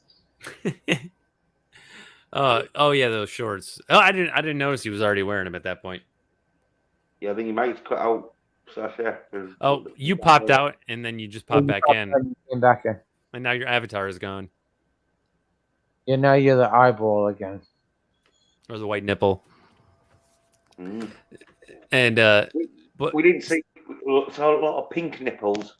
No tanned brown nipples like there was on number 1. That's true. We also didn't get like full on close ups of the nipples. Like, oh well. Once or twice you do. No, I mean like that like I'm saying like they weren't like here's the Not like Samurai Cop. not like Samurai Cop. They were all over the titties in Samurai Cop. Oh my god, the titties in Samurai Cop. Yeah, the camera was giving her a mammogram in that movie. Yeah. And so okay, so here's the Raquel's over there like ripping her hair out of her head. I'm sorry. I'm good. if Getting some stuff done while I'm like here. Yeah, no, if Raquel's has a problem, she'll tell us. Right, Raquel? Right. I appreciate that. If I'm annoyed, I go really quiet. Oh, I might not notice that then. You must be annoyed 75% of the stream. No, I'm good. So, all right. So the two bikers that he shot on the street, they were a threat to him, justified. These other two guys are not holding weapons, right? They're being held at gunpoint by Cowboy. So killing them would not be justified. We as the viewers know that. The bikers don't know that. But so they're terrified, but Snake Eater tells Cowboy not to kill them, right? Because it wouldn't be justified. Also, they're witnesses. So they let him go. They basically let him go. And one of the two bikers that was shot in the gut is still alive. And he's clutching his wound on the street. He's like, "What's your name?" He's like, "Sam." He's like, "You've been shot in the gut, Sam. You're gonna die." Talking shit to him as he's dying, and they just walk out. Yeah, he says, "You know that, right?" And he's like, "Oh God!" And then Snake Eater takes his Beretta, points it at Sam's head like he's gonna shoot him in the head, and then he doesn't. And he just turns around and walks out. Yeah. That was pretty cold. There's a lot of death wish in these movies too. Yeah, someone even asked him if he has a death wish at Dewdrop when he's picking a fight with Goose. Like, what do you got, a death wish? Fran says that to him. So, R.I.P. Fran. R.I.P. Fran. You had nice tits. Yeah, I loved her red hair too. And so Snake Eater's back in the police station talking to the chief, who is irate. He's like, "Rah, rah, rah, rah, rah. Now I got two dead bikers," and they basically were all like rah rah rah every time they talk to Snake Eater. Right. So the police chief is concerned that the bikers were killed by a rival gang, so he's scared that there's going to be like a biker war about to pop off, right? And he's got clenched butt cheeks over it. Meanwhile, Snake Eater is telling him like, "Hey man, we got a dead stripper and a traumatized girl who was kidnapped by these bikers, and you're worried about them fighting each other." Like Snake Eater's going, "I'm worried about dead innocent people." Right. Like Snake Eater, it sounds like he's about to say, "Just let them all kill each other." That's the implication. So he's telling the chief, like, "Look, don't worry about bikers killing bikers," because the chief doesn't know that these two bikers were killed by Snake Eater, and Snake Eater doesn't want to tell him that he just killed these guys. We do see that Snake Eater does care. He doesn't just want to go willy-nilly and shooting everybody. He actually does care, and he does want to get the job done when he has a task in front of him. We do see that in all three of these movies. Oh yeah, especially when he's setting up the traps. Also, especially when he doesn't have his badge. It seems that he's at his best when his badge is taken away from him. Well, that's where the movies come from. His chains are off. Yeah, he's unleashed. Snake Eater unchained. All right, so he flies off the handle, but he gets the job done. He'll get back your not yet sexually violated daughter in like at least 6 days. 4 to 6 days. Are you talking about the first movie? Right. Well, yeah. In the first one, it was the sister, and the second one was Speedboat's sister, who was in a coma. And so that's the thing. This time, I was wondering which one it was going to be. It was going to be Fran, was going to be Hildy, or both. And again, I was surprised because it was neither. Fran is dead, and Hildy didn't get kidnapped. So now Snake Eater and Cowboy are officially a duo, right? Riggs and Riggs, as Slasher pointed out. And they decide that, and correct me if I'm skipping over anything, but they decide that they are going to take the fight to the bikers. Oh, because the old couple pulls up the Snake Eater and tells them that their daughter's missing again. Right? Again. Yeah, Vivian, she's gone missing again. You have to find her, please. She keeps going out to get railed. And it's like over and over again. She just wants to get zombie railed. Muscle memory. Yeah. There's a little bit of exploitation movie in it where, like, you know, they give us a look at her, but it's also like really sad because she's clearly broken inside. Very sad because she also has that zombified look on her face. I've seen worse in Hollywood. Well, yeah, and so this could be another issue of technicality where technically she does give them consent, but you know, they're clearly taking advantage of her.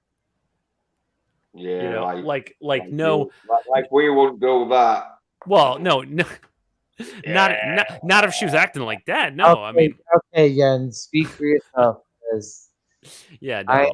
that don't float my boat. Sorry, no. And so yeah, but you don't know a backstory though. You just think she's a vegan. Yeah, but I'm sorry. Right? But she came strolling up to me one sec. I think she was a vegan. Yeah, fucking soy boy boyfriend can't bang her hard enough. Yeah, if I'm banging a girl, giving me shit. When I'm banging a girl, I don't want a zombified look on her face. No. I actually like emotion during. Yeah, remember when we watched Zardoz, right? And exactly. Zed went to where all the apathetics were. They're just standing there motionless all day, every day. And the one guy, it was like, you know, he lets him like take one of the women, and Zed, because that's all he's ever known, he just grabs one of the apathetic women, throws her into a bale of hay, but he stops because she's just not even moving, right? And he's like, also, Jens, I like shit talking during sex. I believe that. I like when me and a girl can talk shit back to each other. Like, motherfucker, yeah, you motherfucker, back and forth like that. Yeah, I absolutely believe that. That's for sure. I like so. I don't want a zombified sex slave biker gang girl. Right. And in fact, that's another reason why the love scene between Snake Eater and Hildy was plot related, because it shows it contrasts with Vivian, right? Because it shows how opposite their relationship is, right? You know, where they communicate and they reciprocate, you know. They have that bond of love, if you know what I mean.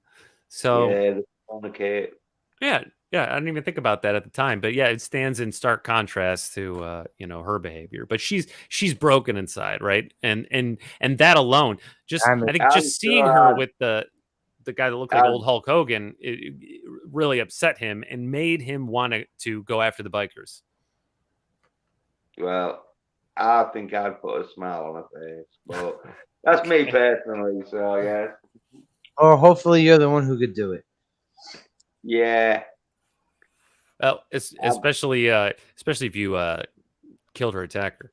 But so they decide they're gonna take the fight to so Snake Eater is resolved to find Vivian and rescue her again, right? So we officially have our damsel for the movie because Vivian's gone, and we're all pretty sure we know who has her. Oh, we see it. Yeah, well, well, we do, yes. And yeah, sure enough, she's at the clubhouse of the Hell's Fury. Hell's Furies. Lame ass fucking name. Anyway. The Hell's Satans. And again, she's sitting there like a zombie, right? Blank expression. And this guy who he kind of looks like a Viking. He's got long, straight blonde hair. But he's Oh, the Molotov cocktail guy at the end. Yeah, he's Molotov cocktails. Okay. He's the leader of the biker gang. You know, he's wearing all the he's wearing the leather cut and denim and everything. Am I insane, or is this our first introduction to this fucking guy? Yeah, I think the gang. Is this our introduction? I'm insane, right? Well, I think the first time we see him is when we see that Vivian is there, right? I'm just saying, like, all right. I don't remember him getting into it at all with Snake Eater, physically or shooting guns at him. I think he got his neck snapped, didn't he? No. That's the other Turd. guy. We're talking about Turd. Well, we'll get to that. So talking about that thingy dude where he was just walking out casually and Snake ghosted him and just snapped his neck. Oh yeah, outside the clubhouse. So that was the that was the fifth kill of the movie, because so far we're at 4 kills, right? Because he killed the robber at the diner in the very beginning, and then he electrocuted Goose to death. You know, technically maybe not, but we know he did, so I'm counting it. And then the 2 bikers that he shot in the gut out front of the apartment. So that was 4. We're at 4 so far. So when Vivian disappears, it is officially a rescue mission for Snake Eater, right? But it also it's complementary to the rest of his goals. But now he has someone to rescue, and the clock is ticking. So he's gonna track down whoever took her, and he's got a hunch that it's the bikers, the same bikers. Obviously the ones that he's been killing them, and they've been coming after him. The Hell Satans. The Hell Satans. Yeah, the Hell's Fury. We missed the bit where he's in the motel. Well, I'll get to that, because they decide they're gonna find the bikers. They're gonna track them down, and they're gonna put a stop to them, and they're gonna rescue Vivian. So, and him and Cowboy are chilling there in their underwear. Well, yeah, they're like, we're gonna go out to Renfield County, right?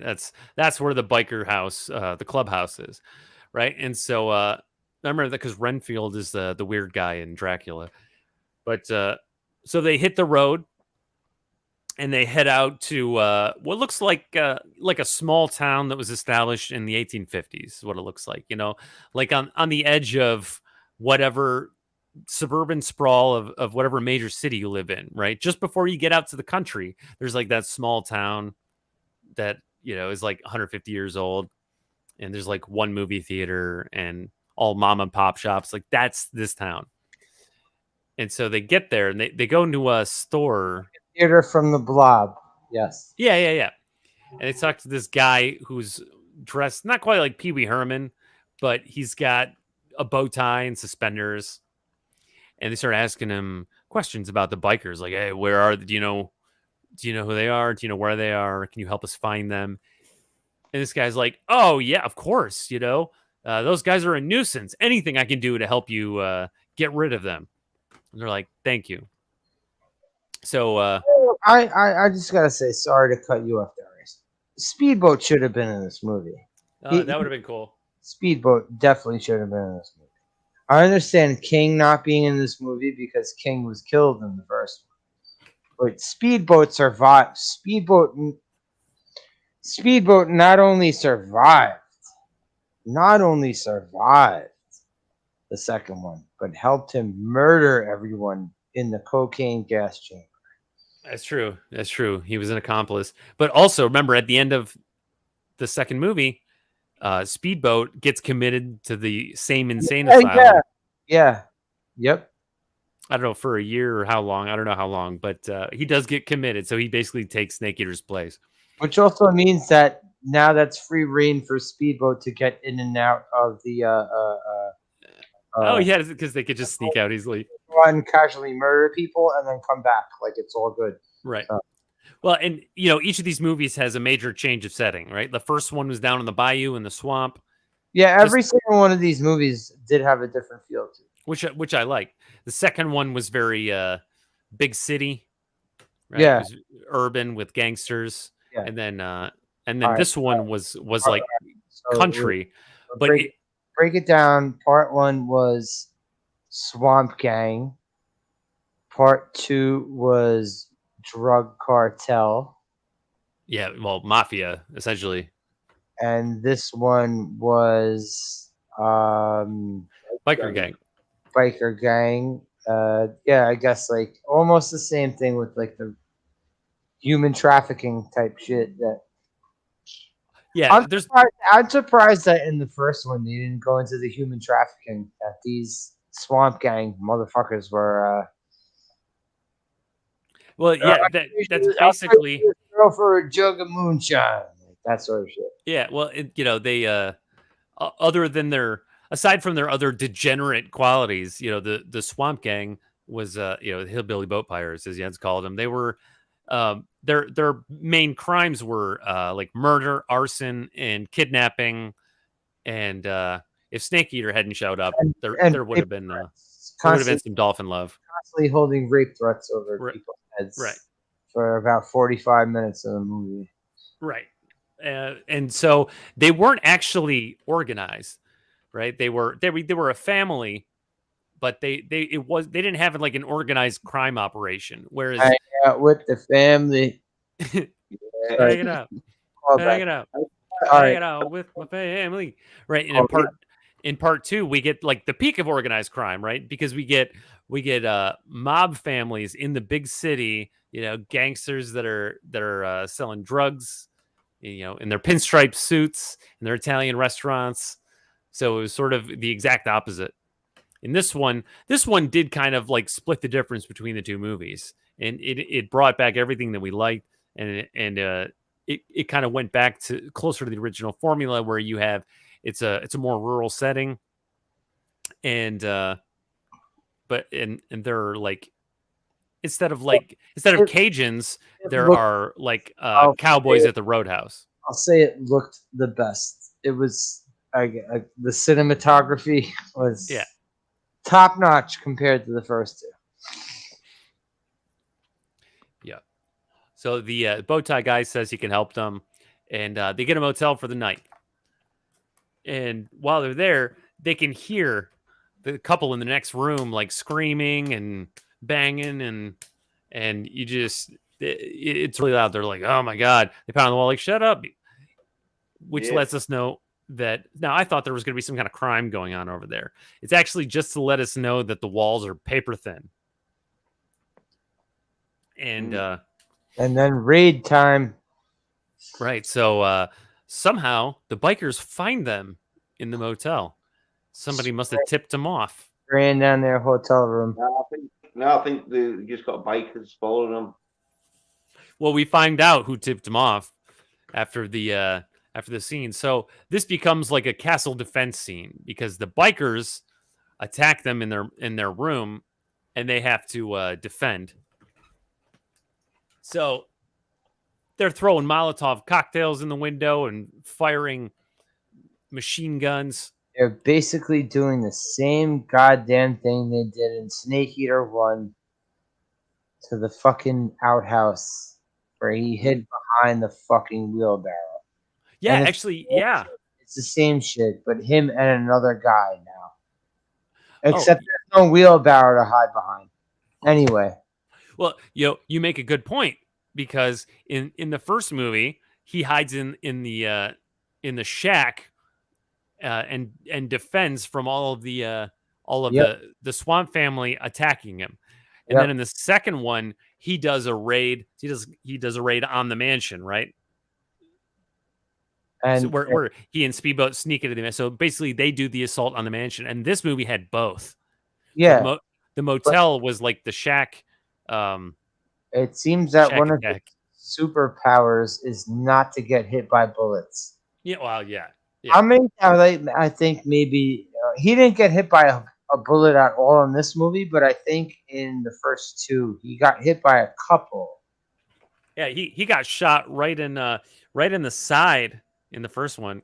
In the first two, he got. This is the only movie where he didn't get hit by a bullet, I think.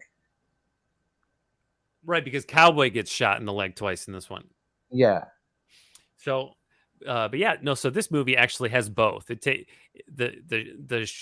shack defense from the first one is the motel, and then the raid on the gangster's mansion is the raid on the clubhouse. So I like that. I like that they borrow certain elements, but they do them completely different. So it doesn't feel like a repeat. And so yeah, so the bikers are just destroying the motel room, right? And so the exterior walls are a lot thicker than the interior walls because they stop bullets. Because when the cowboy goes to the window, he ducks down behind the wall and it stops the bullets from a machine gun. And but the bikers are assaulting it. Snake Eater starts smashing his way through the paper thin walls.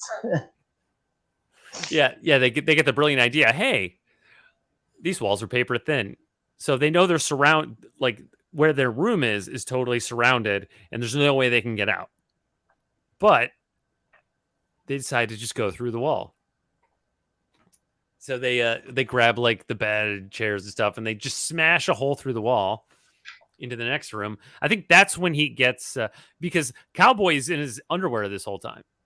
And yeah. Then he gets, after smashing through many walls, he gets a wardrobe. The dude was defending from a hail of machine gun fire and Molotov cocktails in his briefs. And he looked like he was about 70. Yeah. Yeah, so he grabs these like brightly colored like clown shorts and a electric blue tank top. And I laughed and then Snake Eater laughed. So I was like, see, the movie acknowledges it. Yeah, he's basically wearing Slater from Saved by the Bell. Yeah. Okay, and then with the cowboy hat though. So how did they get out of there? How do they run off the bikers? Well, the bikers think that they're dead. Yeah. That's right. Yeah. So 2 Molotov cocktails have been thrown in the motel room. The whole motel is up in flames. The bikers are convinced that they're dead. And so they drive off. They get on their hogs and they ride off. And so Snake Eater and Cowboy run outside. And just as they do, they see a car pulling off, following the bikers.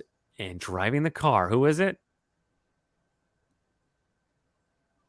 Who is it? It's the bow tie guy. Mr. Creed. Mr. Creed? Yeah, was that dude who fucking was like, anyway, who was it then? The prick from before. Yeah, it was the bow tie guy that said he would help them find the bikers. Yeah, the bow tie guy. Yeah, Mr. Creed, I think his name was. Yeah. So my first thought, for some reason, was that he was following the bikers because he already told them that he wanted to get rid of the bikers, right? And he wanted to help them get rid of the bikers any way he could. And so to me, my first thought was that he was like he was following the bikers so he could track them down and let our boys know where they were going. But that's not what he was doing. No, he's a scumbag plant. Right. So they know where he works. They go to his place.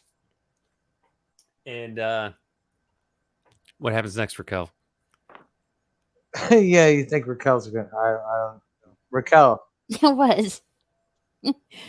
What do they do to him? They question him, but... Well, I think they punched him, I think. They interrogate him. Yeah, but punching... Yeah, rather harshly, I guess. Punching is part of interrogation, right? Yeah. They do punch him. And Slasher said they were basically bad cop, bad cop. Beating someone with the phone book is interrogation, right? I just remembered how they made an entrance. They walk in and they throw a knife at the wall next to his head. Yeah. Yeah, who would you say is his most effective sidekick throughout these 3 movies? Oh, Speedboat. You'd say Speedboat. Jens. Absolutely. Who would you say his most effective sidekick is? Yeah. Well, definitely want King. Yeah, definitely not. No, King didn't survive the movie. No. Yeah, it sounds like he has a toss-up between Speedboat and a Cowboy. Yeah. Cowboy did more shit, but Speedboat, I think, killed more dudes. Raquel, since you watch these movies with us, who's the most effective sidekick? Speedboat. Okay. For sure. Speedboat was able to get them a car, and he had all those different disguises and costumes. Guys. And Speedboat had an informant. Yeah. Yeah. Speedboat was like a Swiss Army knife. He was very useful. Yeah. I mean, this guy was a bit more. All right, because you know what? It seemed like most of the time that Snake Eater was dealing with Speedboat, it seemed like Speedboat was just spontaneously there. But Cowboy was always like, it seemed like I'm going to be there by your side after I watch you beat the shit out of people in this bar. Yeah. He was an old dude, though. He was an old dude. Yes. Yeah, he was going to take on everyone at the Roadhouse. Snake Eater told him, like, nah, this one's on me. Also, maybe that could have been a ploy. Maybe that could have been a ploy for him to see that if Snake Eater was willing to lay his balls on the line, you know, whether he was trying to, you know, maybe he wanted to see Snake Eater flex. Well, and Cowboy held down a firefight in his underwear. Yeah, they're laying right next to each other in bed in their underwear, shooting at people. So they pull out. I know at least one of them had a knife, and they're threatening this guy like, you know, getting him to admit that the bikers had him tell them where our guys were. I'm like, why'd you do it? He's like, they said they were just gonna scare you. They weren't gonna hurt you. Like, come on, stupid. Was it Molotov cocktail guy? This one, right? Well, this is the bow tie guy. Oh, okay. And so they basically make him think that they're going to kill him. But they don't. I think they kind of want to. Snake Eater kind of wants to. Snake Eater bloodlust. Snake Eater is a murderer. Dude, he has this bloodlust that he is in denial about. You know, it's just also very casual too, though. It's not even like it's planned out. He just has it like casual. I mean, sometimes he will plan it out, but like, yeah, he's almost kind of like Dexter, you know, where like he has to kill. He has this need to kill, and he loves doing it, but he has to follow his code. He walked into a diner in the beginning of the movie and shot some dude in the head. It's on a whim. Right, but he has a code in his mind. He has a code, and he has to live by his code. He tells himself that he's like moral and nonviolent. You know, that he's a good person. He was saving that stage and all at that stage. Yeah, he was. I'm just saying, like, the way he did it was pretty insane. Yeah, dude, he was Cool Hand Luke. He just walked in and bam, shot the guy right in the head. Like he's a killer, but he doesn't want to believe that he is. He's Riggs meets the Punisher. There you go. That's exactly who he is. That's who Snake Eater is. A little bit of Rambo with the traps. Anyway, so Oh yeah, so they get the bow tie guy to tell them exactly where the clubhouse is,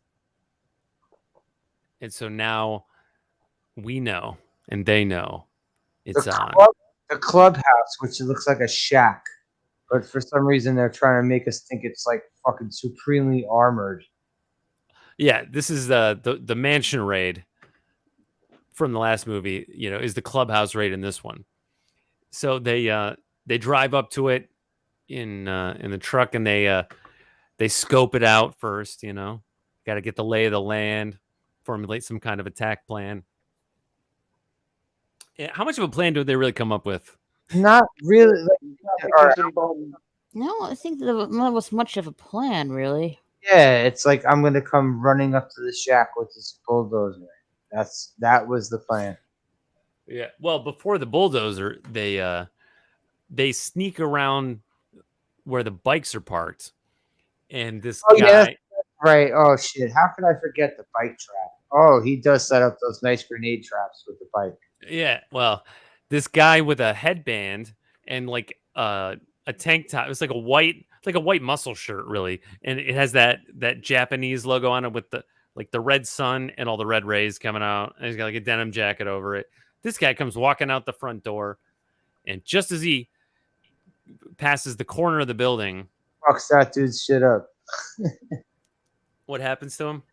I said he fucks that dude's shit up when he comes walking around the corner. Oh yeah, snaps his neck. Dead. So this is number 5, I believe. Kill count 5. But after this, I lost count. So the nobody else knows they're out there though. Not yet. Because they snapped his neck, so it's a silent kill. So Snake Eater starts setting up a trap.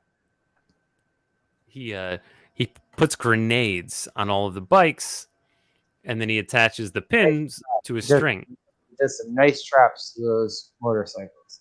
Yep. Yeah, he puts the string. I got to mute for a second. Sorry.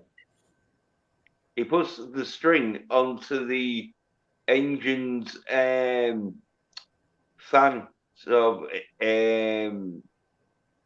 motor fan or whatever. So when the engine goes, the motor fan starts to turn, and then it fucking wraps the string up, which pops the fucking hand grenade pins out. Yeah, it was a clever trap. Yeah, I think it was thingy. What was it? Tooth floss. Oh, dental okay. floss. Yeah, a little bit of MacGyver. Yeah, I think it looked like dental floss to me. If it wasn't dental floss, it must have been like some really thin, strong sort of. But anyway, yeah, and MacGyver was popular at this time. Yeah, good move because he times it done really right. So when they get to him, they explode. Yeah, just before they get to him. Well, yeah. So after they set up the trap, they stay quiet out there, and we see inside the clubhouse. You know, Vivian is still there, doesn't want to be there. Turk and the rest of the guys are still being just disgusting, horrible human beings, and Turk even remembers her from before, and he taunts her with her trauma memories, and then he says like he'll make her feel good, and he pulls out a little bag of white powder, but this time it doesn't look like cocaine; it looked like heroin to me. Mm-hmm. And so this guy's going down, right? We is this is the guy, the number one guy, right? So yeah, Jack. We couldn't end the Snake Eater series with Snake Eater dying, right? And so no.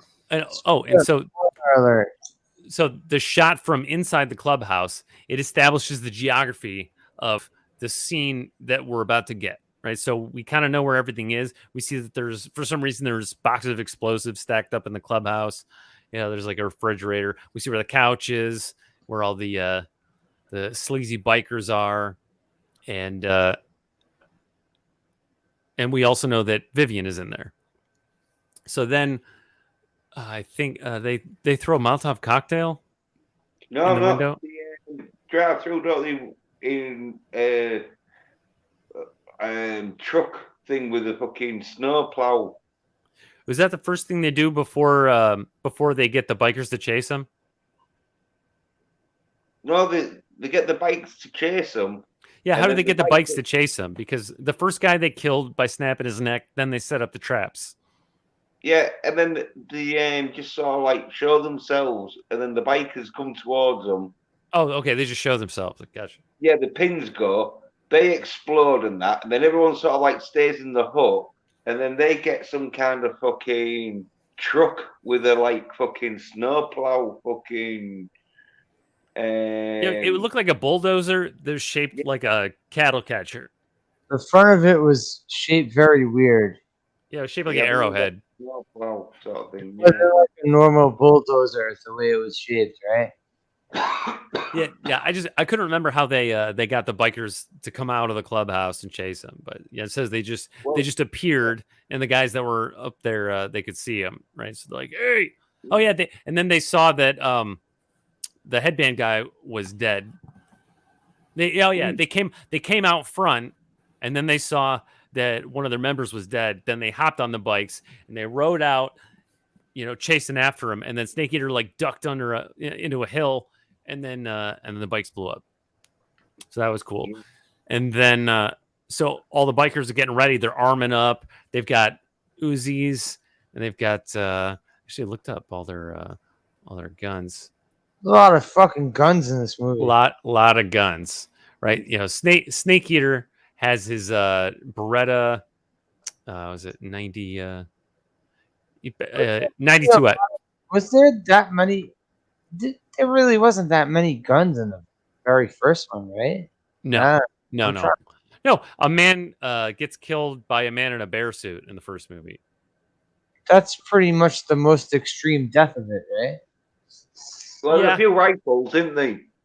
Yeah, but I'm saying like there was no like, it wasn't like part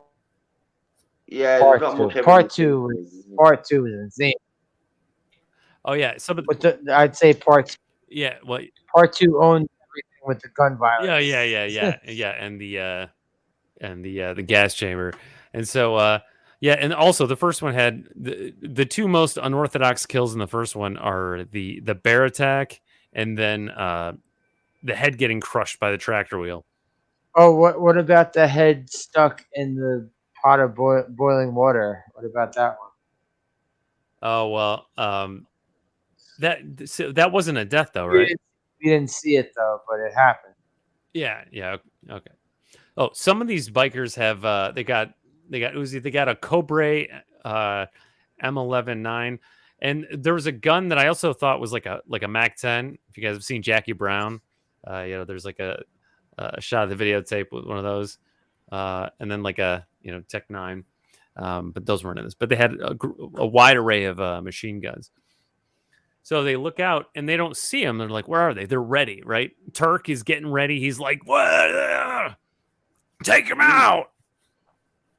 Yeah, it all kicks off.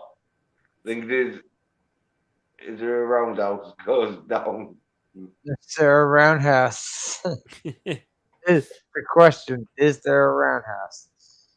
So then they, out of nowhere, they have this this bulldozer. Oh, killdozer. Yeah, killdozer. So they're driving right at the clubhouse, and the bikers are all shooting at them. And it's putting, bullet holes in the window, and there we go.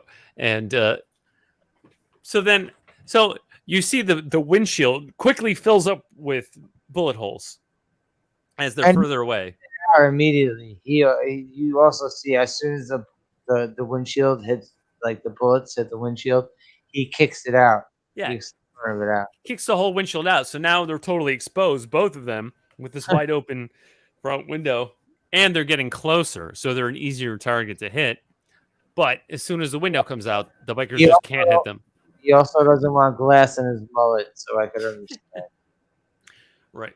So the bikers suddenly can't hit them once the window comes out, and they crash right through the front wall of the clubhouse. It was a lamer version of Tango and Cash. Exactly. At least in Tango and Cash, they hit a mansion. These motherfuckers in Snake Eater 3, they hit like a little concrete shack. Yeah, basically. All right, yeah, and so this is where we started getting into masculine action. Yeah. We get a lot of violence, a lot of fighting, a lot of shooting, a lot of explosions. Maybe some roundhouses. There's quite a few roundhouse. Yeah. And I remember. Let's see. There's so in the firefight. So yeah, they kill a bunch of people. This is why I lost count of the kill count. I guess if I add the 2 bikers that exploded, then that's 7. I lost some kill count between him and Cowboy because Cowboy was just as insane as him. So Yeah. Well, the last kill that I can really attribute to Snake Eater was the 2 bikers that exploded. So that would be 7. Cowboy, no, there was like he one of wanted. those dudes that he took out in the hut because thingy, Cowboy. Cowboy seemed like he wanted to kill people more than Snake Eater did. I don't know. Well, yeah, well, yeah. Well, there's that dude, wasn't there, that like. Maybe because he's older. I don't know. Well, there's that dude, that Cowboy, had like his gun pointed at, but he would pull the trigger, but he'd run out of bullets. And then that dude, right, revolver right to the guy's head. Yeah. Yeah. And then so he disarms the guy. He had like an Uzi or something. He disarms the guy. Oh, Well, go no, ahead, yes. he gets shot in the foot twice. Then he sort of like charges him, doesn't he? Because he's like, fuck it. If I don't charge him at this stage, I'm just going to be a sitting duck. Well, so this is where I mentioned the rules, because he disarms the guy and points the revolver right at his head. So he's so the guy is not about to shoot him, but he still pulls the trigger, but he's got no bullets, so he doesn't actually kill an unarmed man. But then he pushes the guy, and the guy pulls that silver gun out of his belt and shoots him in the leg with it. Yeah. So he actually was armed, and then so they yeah, well, Cowboy, you could tell he was a veteran because he fucking didn't really have that much distress of getting shot in the leg. Obviously, like, there was the initial pain, but as soon as like the pain was over, that sort of like 2 or 3 seconds sort of ouch moment, Well, then he also, was straight on it. also, Like if it hadn't happened. Isn't Cowboy just like Snake Eater? Like he had authority and got kicked off for whatever he was doing. Yeah, well, he must have been some trained because Yeah, he was I thought they said before that he was something. yeah. but somehow he Well, I don't knew know. Goose. Well, it was a bit low. The copy you had was a bit low.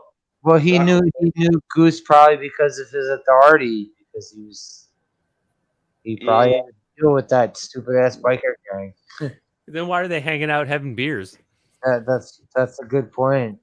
Mm. He pulled up on his lawn and he was yeah, come in, have some beers. Yeah, it was pretty stupid. It could have been an all because Cowboy was a sort of investigator, wasn't he? Because he was getting the leads and that for Snake. So Bam Bam might have been one of them. Some really bad acting. I heard you got back into private investigating. Oh yeah. Well, they don't know shit, man. All right, Jens. Anyway, let's wrap this shit up, bro. Yeah. So after Cowboy gets shot in the leg twice, how does he get one over on that guy? He just dives at him, doesn't he? Dives. Okay. He knows he's got. Because like with a gun, you go towards, and with a knife, you back off. Yeah. So he dives at him, and then he takes him down, and then the guy stops moving. What happened to him? Well, I don't really know because I didn't really see it. But Oh, well, he fell on a table leg and got impaled right through the stomach. Oh, the terrible table leg death is Yep. what you're talking about, Darius. Okay. Yep. Yeah, that really it wasn't even like explicit. It was like we saw this guy fall on a table, and then the next shot was this guy having a really bad like special effect through his chest. That Yeah. looked like it fell through the table leg. Yeah, that one. But Cowboy was out of bullets, and so he was shot twice in the leg. He still killed the guy. So, respect. And Meanwhile, Snake, yeah, he's fighting with Turk, where he's in a position where Turk's got a shotgun. He's got Snake on the floor, and he's got a shotgun pointed, and you're thinking, oh, Snake's gonna get fucking shot. Yeah, I was thinking that. I was thinking he's dead. I was like, he's done for. because he always gets shot. Yeah. I meant that it was over for him. I meant for Turk. No, for Snake. Yeah, he had a shotgun at like close range at his head. Usually, you're not gonna do that great against the shotgun. Well, remember, he was lying on the ground. Normally, on the shotgun, against a human skull. Well, Turk sees that there's a motorcycle like hanging from the ceiling right above Snake Eater, so he shoots the rope and drops the whole motorcycle right on top of him. Oh, right, yeah. The Snake Eater is pinned under a motorcycle, and that's when Turk puts the shotgun right to his head. Yeah. And I mean, it would have killing him would have been a way to really bring closure to the trilogy. You don't think that Lorenzo Lamas was hoping there was going to be a part 4, though? You never know.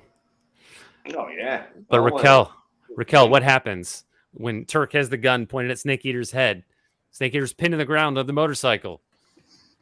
The girl that we're looking for her parents stabs him behind the neck. Yeah.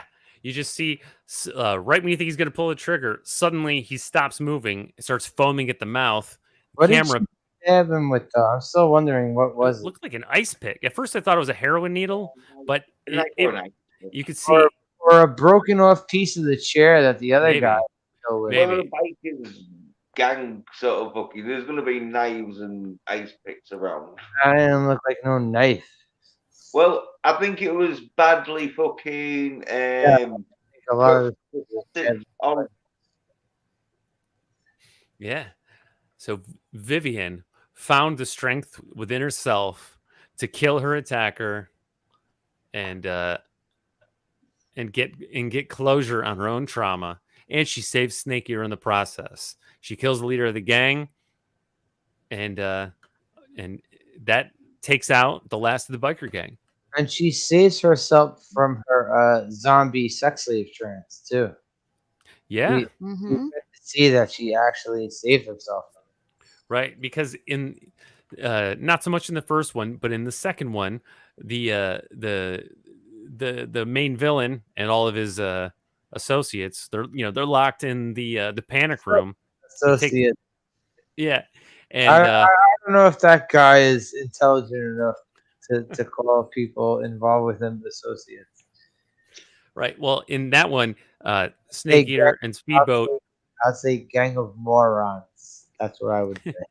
Well, they brutally dump the poison cocaine in the vent while the gangsters are trapped inside, right? And they all die because they're poisoned by their own product, right? Their own sin of selling poison drugs to the public is what kills them.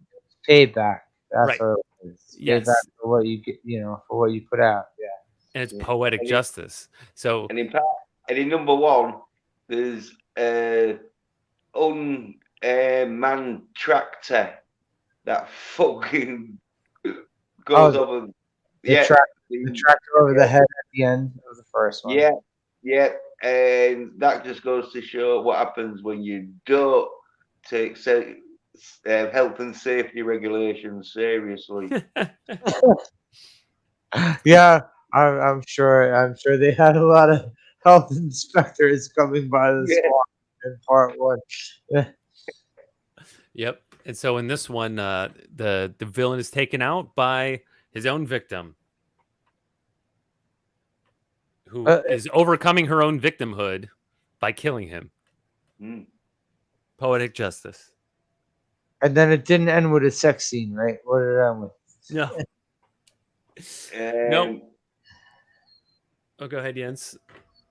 Yeah, so the talk to the friends and that. The old couple. Yeah, and Back in the very nice. I love that garden, bro. Oh, that garden is nice. I wish I had a garden like that. yeah, and He took she's all tomatoes from them. He was like, "Yeah, I got paid in tomatoes." Yeah.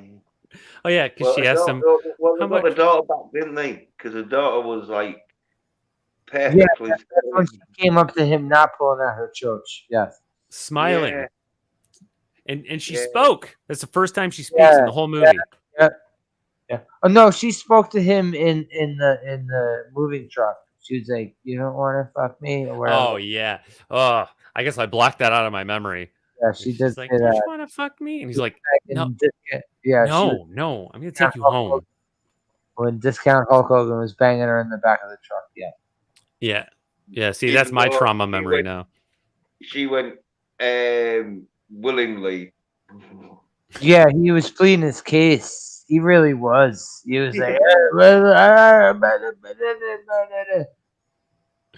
Yeah. Dick is up against the boxes. He's like, "Yo, Yeah, yeah, he's like, put your underwear on before I beat the shit out of you." right. And then that's exactly what happens. So now Vivian is smiling and talking. Yeah, but Snake, as he's putting on his underwear and that, Snake just bangs him in the head, doesn't he? Yeah. Because as soon as he put on his underwear, you uppercutted him, right? Yeah. Yeah, he just went. Yeah, it was like a slight cheap shot. It was one of them like, I won't hit you when you're looking. He doesn't play by rules. We already know that. That's Yeah, good. but as soon as you look up, then I'll smack you. Well, he plays by his own rules. He lives by a code, but it's not the law. No, it's his own law. It's his own. Yeah, it's his law. Yeah, because Good way to wrap that up, Darius, because it is his law. Yeah, and Snake and Cowboy and the bear drive off at the end with. Bird? Well, the mother offers him $5,000. Yeah. And he's like, no. She's like, well. He's like, no. That's all right. She's like, well, how much do you want? You want more? He's like, yeah. What does he want? I want your daughter. I'm just kidding. No. I'm just kidding. He didn't want your daughter from all that shit. I'm just kidding. Raquel, what did he want for payment? Money? I can't remember. He wanted some of those delicious tomatoes they had grown in the garden. And it was food. Yeah, because earlier, when he and Hildy were talking about cooking, he told her he was going to cook something for her. And she said, well, I'll make sure to pack some antacids. Right? Implying she was going to get heartburn. So he's going to take those tomatoes. Instead of taking their money, he'll just take their tomatoes, which they grew. I don't know if that was supposed to be symbolic because, accepting the fruit of their garden because he saved the fruit of their loins. Oh, it was just also showing that, he's quirky. He don't want your paycheck, but he'll take your vegetables. Right. Well, it's something that they grew with love in their garden. He's honorable. He doesn't kill people for money. He just kills them. Oh, he kills them for fun. Yeah, he kills them for fun and sport. He kills them for fun. Yeah. To satisfy his bloodlust. And he loves torture. Yeah. I think he likes torture more than murder. Oh yeah, like Torchy? No, torture, as in like the the under the floor nail spikes we saw in part 1. Oh yeah, that too. Also, what he does to Torchy at the end of part Oh 1. yeah, that too. Yeah, that. He That's ties what him up. mental torture, though, isn't it? He puts the fuel in a condom over a lit candle. Yeah, it's mental torture than physical torture. Yeah, dude, But that was physical sadistic. torture, the ones that like fucking get fucked spiked. Yeah, dude, that messed Torchy up so bad he ended up in an insane asylum in part 2. No. I'm still bothered that Torchy did not have more of a reaction to him in part 2. Torchy should have had more of a reaction. No, like Snake arrested fucking Torchy, and in court the fucking judge sent Torchy to a mental institution because Because he's a pyromaniac. yeah, and he would have claimed that he loved it or whatever, and obviously you could tell he was a pyromaniac, and so he'd have been diagnosed as mentally ill. Yeah. I don't know. I'm just saying, like, even when Snake Eater walked into the mental institution in part 2, and he's sitting on the couch and he's looking over at the table of the idiots, and he saw Torchy was there, and he didn't make any big stink that Torchy was there. I'm just saying. Yeah, I'm finding plot holes in these Snake Eater fucking movies. Jesus Christ, what the fuck is wrong with my life? Anyway. Well, I thought this was the most tightly written film in the trilogy. This was? Oh yeah. I have to say, getting a let's see, for rating for this movie, I have to give it. Are you giving it a number or a letter rating? Let's see. I think I'm gonna give it a letter.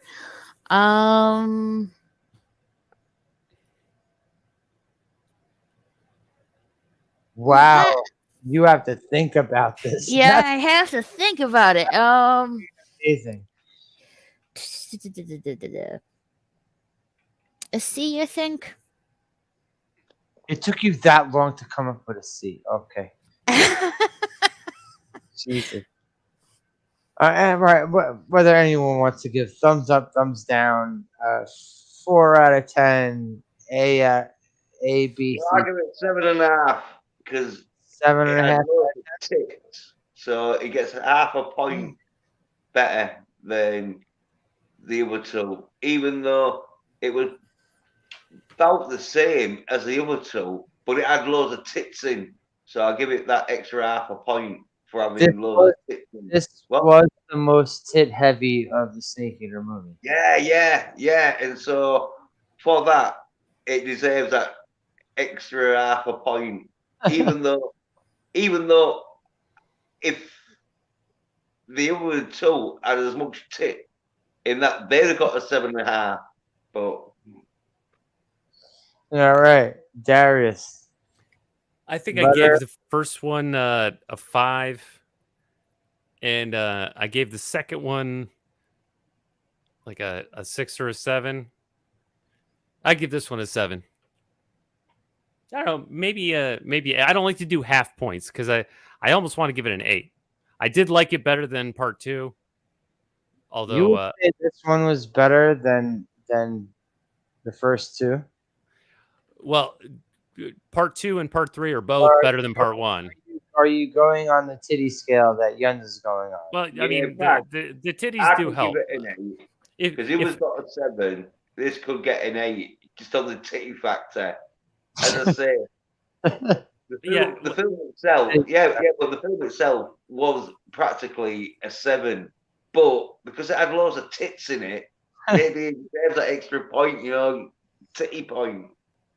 Yeah, that's true. But it's not like Samurai Cop where the tits didn't really they didn't really add to the plot anything that I mean it was great to have them, but the tits in this movie added to the plot. Yeah, Yeah, dude, I think this movie was a little more sophisticated. Maybe it's my imagination, but I think this was the most sophisticated of the three, and that it was the best written. It was the tightest, and it had setups and payoffs for everything, and it was very well paced. Had a love scene, didn't it? And they're like a little film in themselves.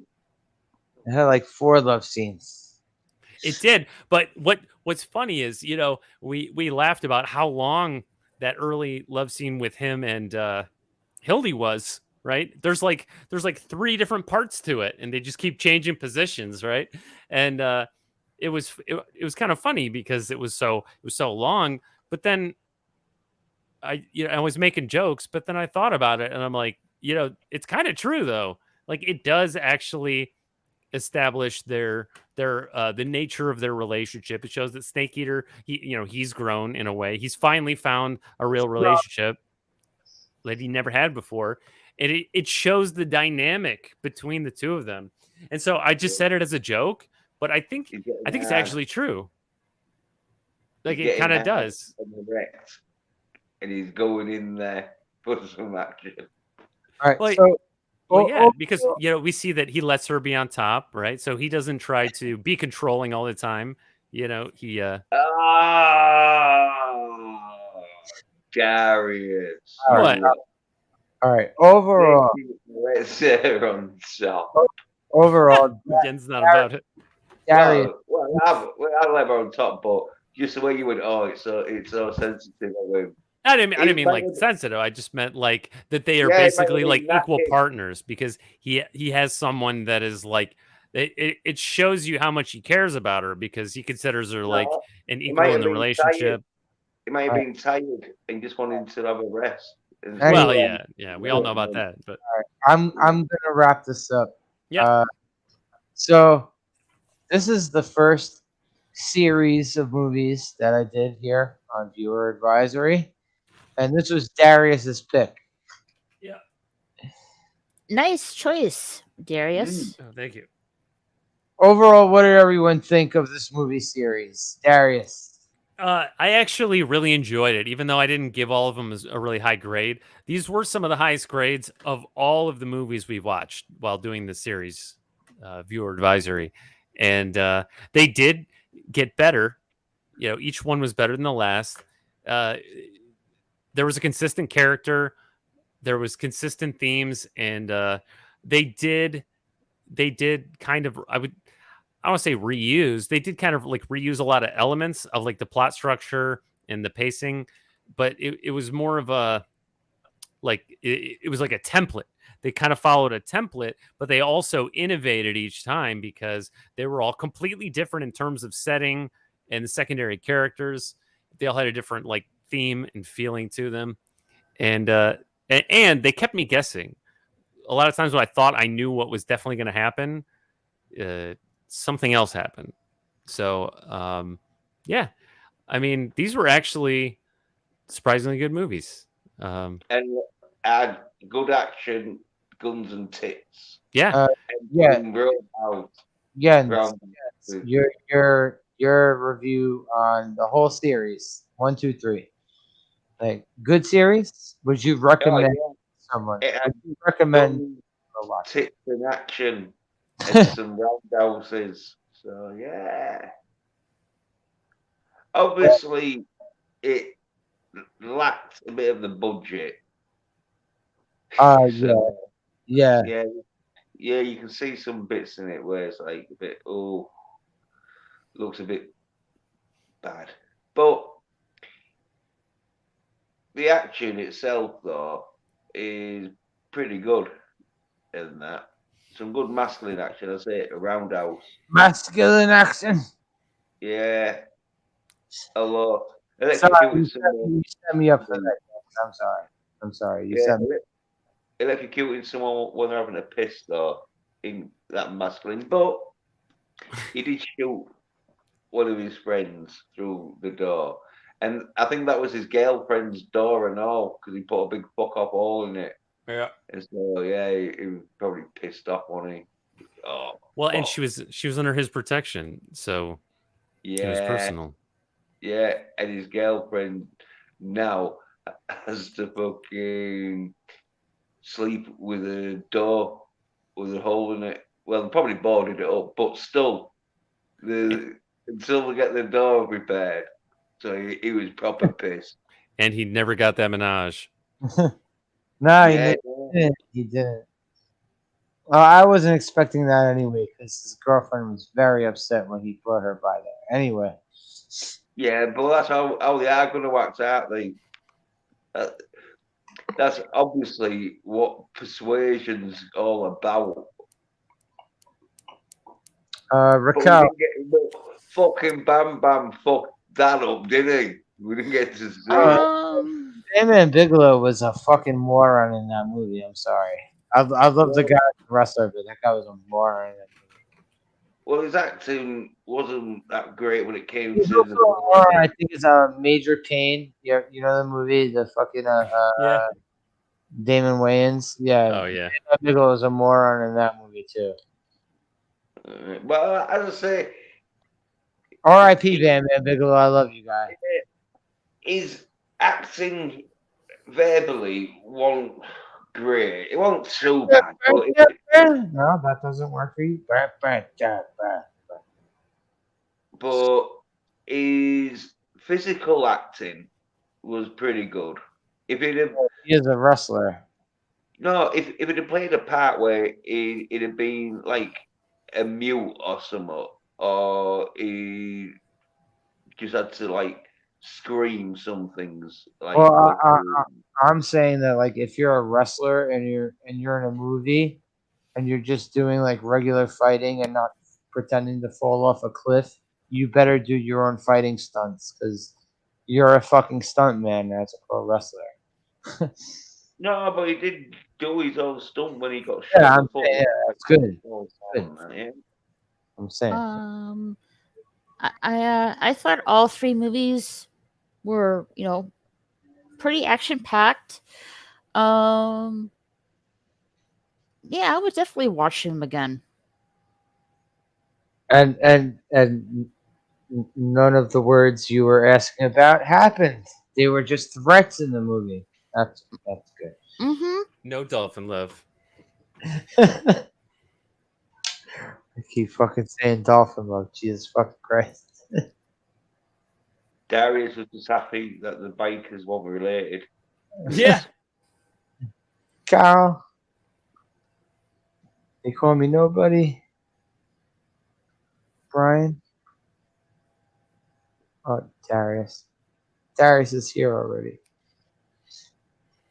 Retro, and I can't even tempt him. Retro, Chow, Humpty Dumpty Doo. I'm not going to do that. Manticore? Thank you guys, and thank you. Don't forget games, movies, and comics are us. Oh, games. Yeah. GMC. That's games. I can't. Although his, I'm going to the thing. It seems that his. Okay, here we go. There we go. I couldn't find his comment, but all right. So I'm taking a break next week from the snake eating. Well, there's no more snake eating. No, but you had enough of it, right? Yeah, because I had another series lined up, the Ninja series, but I'm holding off on the Ninja series. Okay. Yeah. What was that, Kings? Next week, I'm gonna do the movie Body Slam from 1986. Oh, so I have to look that up. Starring Dirk Benedict. Yep, Dirk Benedict, aka Face from the A-Team. Oh yeah. And Roddy Piper. Right, yeah. It's a rock and wrestling movie. Yeah. I know I've seen it because it's got like loads of wrestlers in it because it's got that dude who has like his rings tied to his beard on his cheek. Darius's favorite wrestler, Ric Flair, is in this movie at the end of it. Ric Flair, drip, go, whoop on a bitch. Yeah, yeah, I remember seeing it, and I remember liking it because it's got Benedict in it, all space. Yeah, So Faith. Darius. so I loved it. Yeah. Darius, talk up? Darius. What's up? Can you hear me? Hold on. I think my mic's cut out. I can hear you. Hey, thank you all for joining us tonight. This has been a fun adventure. Hail the Sentinel! Oh, Sentinel showed up. I at the time. always enjoy watching these movies with Slasher and anyone else who joins us, like Jens and Raquel and sometimes Carol. Sorry, And Sentinel. you know, I enjoy talking about these movies with all of you guys. And thank you all for watching. You know, this watching this trilogy has been very rewarding. You get to see the progression of an idea over time. And yeah, this one got better.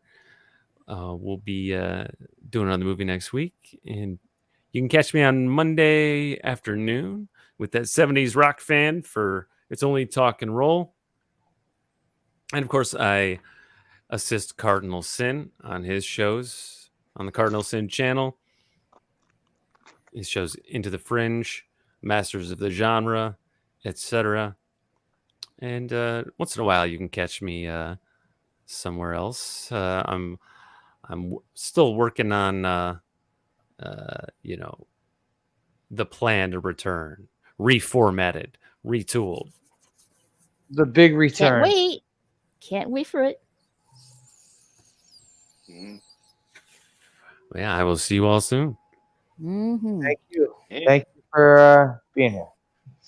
Hey, Slasher, I have to get going. Go ahead. Okay. Before I go, yeah, I'm gonna probably most likely do Funhouse Shenanigans later on today. So stay tuned for that. Also, you can catch me on Mora Kitty, Jedi Bell, on here. Superfan Adam Sean, Brian the Observer or Brian TV VS World. And yeah, that's pretty much it. Thank you. And I enjoyed these watch parties. Thank you for the invite, Flasher. And I'll have to check out about this body slammer or slasher or something like that. Slam. But your Body slam. Okay, Yeah. I have to check on the body slam movie Body slam. Yeah. so I can what I'm up to, what I'm expecting for next week. Oh, it's about wrestling, but I can't remember exactly what. All right. I know it's all about wrestling. It's about an idiot manager of rock groups who mistakenly becomes a manager for wrestlers. Yeah, that's exactly what happened. All right. Okay. But I had fun. I would definitely watch these movies again. And I'll catch you guys later. Yeah, thank you. Yeah. Thank you. All right. Good night, everyone. Good night. Good Hey, night. Raquel. Thanks for joining us. Yes, thank you. Yeah, Eyeball. It looks like an eyeball. yeah, well, yeah, I've got my channel. Recently did a fucking video about signing bitches. No, Shield. no, you didn't do Even the woman, right? This is what my video was about. Right? This woman, even she'd seen the first 4 episodes, and she was like, "Oh, this is shit," but she I'm liked it. sure a But lot she of was a woman. She practically said, "Oh yeah, it's shit, but I like it." She didn't say it because she's a woman, but practically that's what she was saying. She's saying, "Oh yeah, it's gaily soft ass shit," but she was a gaily soft ass, and so she liked it. And I've got a Twitter account. 27A Pedersen, or it could be Pedersen 27A. And I'm not quite sure which one, but I think it's 27A Pedersen. But I'm not quite sure. Well, either way, Jens is somewhere yelling at fucking possible Antifa members. So that's cool. Well, I don't know. Hopefully, touch wood. Oh, what do you call them in England? Black bloc? Is that what they're called in England? Well, no, touch wood. You might have them in London, but any of them daft cunts fucking start prattling around near fucking people in Hull, will get slapped. Like flex on. there was them. Flex on. Well, yeah. Well, in Hull, it's like New York, but without the guns. So if you've got people fucking coming up to you, fucking, you're like, fuck off. Not bitch. Well, I also live in a very mild place of where there's high gun violence. Yeah. Well, climate change fucking protest. Okay, no, I don't want to hear that shit. Anyway, bro, I don't want to hear more about in England though. Yeah, but in England, right? That's a whole show. They tried to fucking stop the underground tube trains. They got dragged off and like kicked in a bit, and I'm not talking politics. I'm ending. No, I'm not. I'm just saying what happened to them though. And then there was some others who was sitting down in the middle of the road, and they got like dragged to the side. They didn't get kicked in or out, but they were lucky they didn't, because they started going. You know when you drag someone up. Okay, again, I'm ending. I'm ending. Yeah. Thanks, guys. In case we have on, Slasher. Good night, everyone.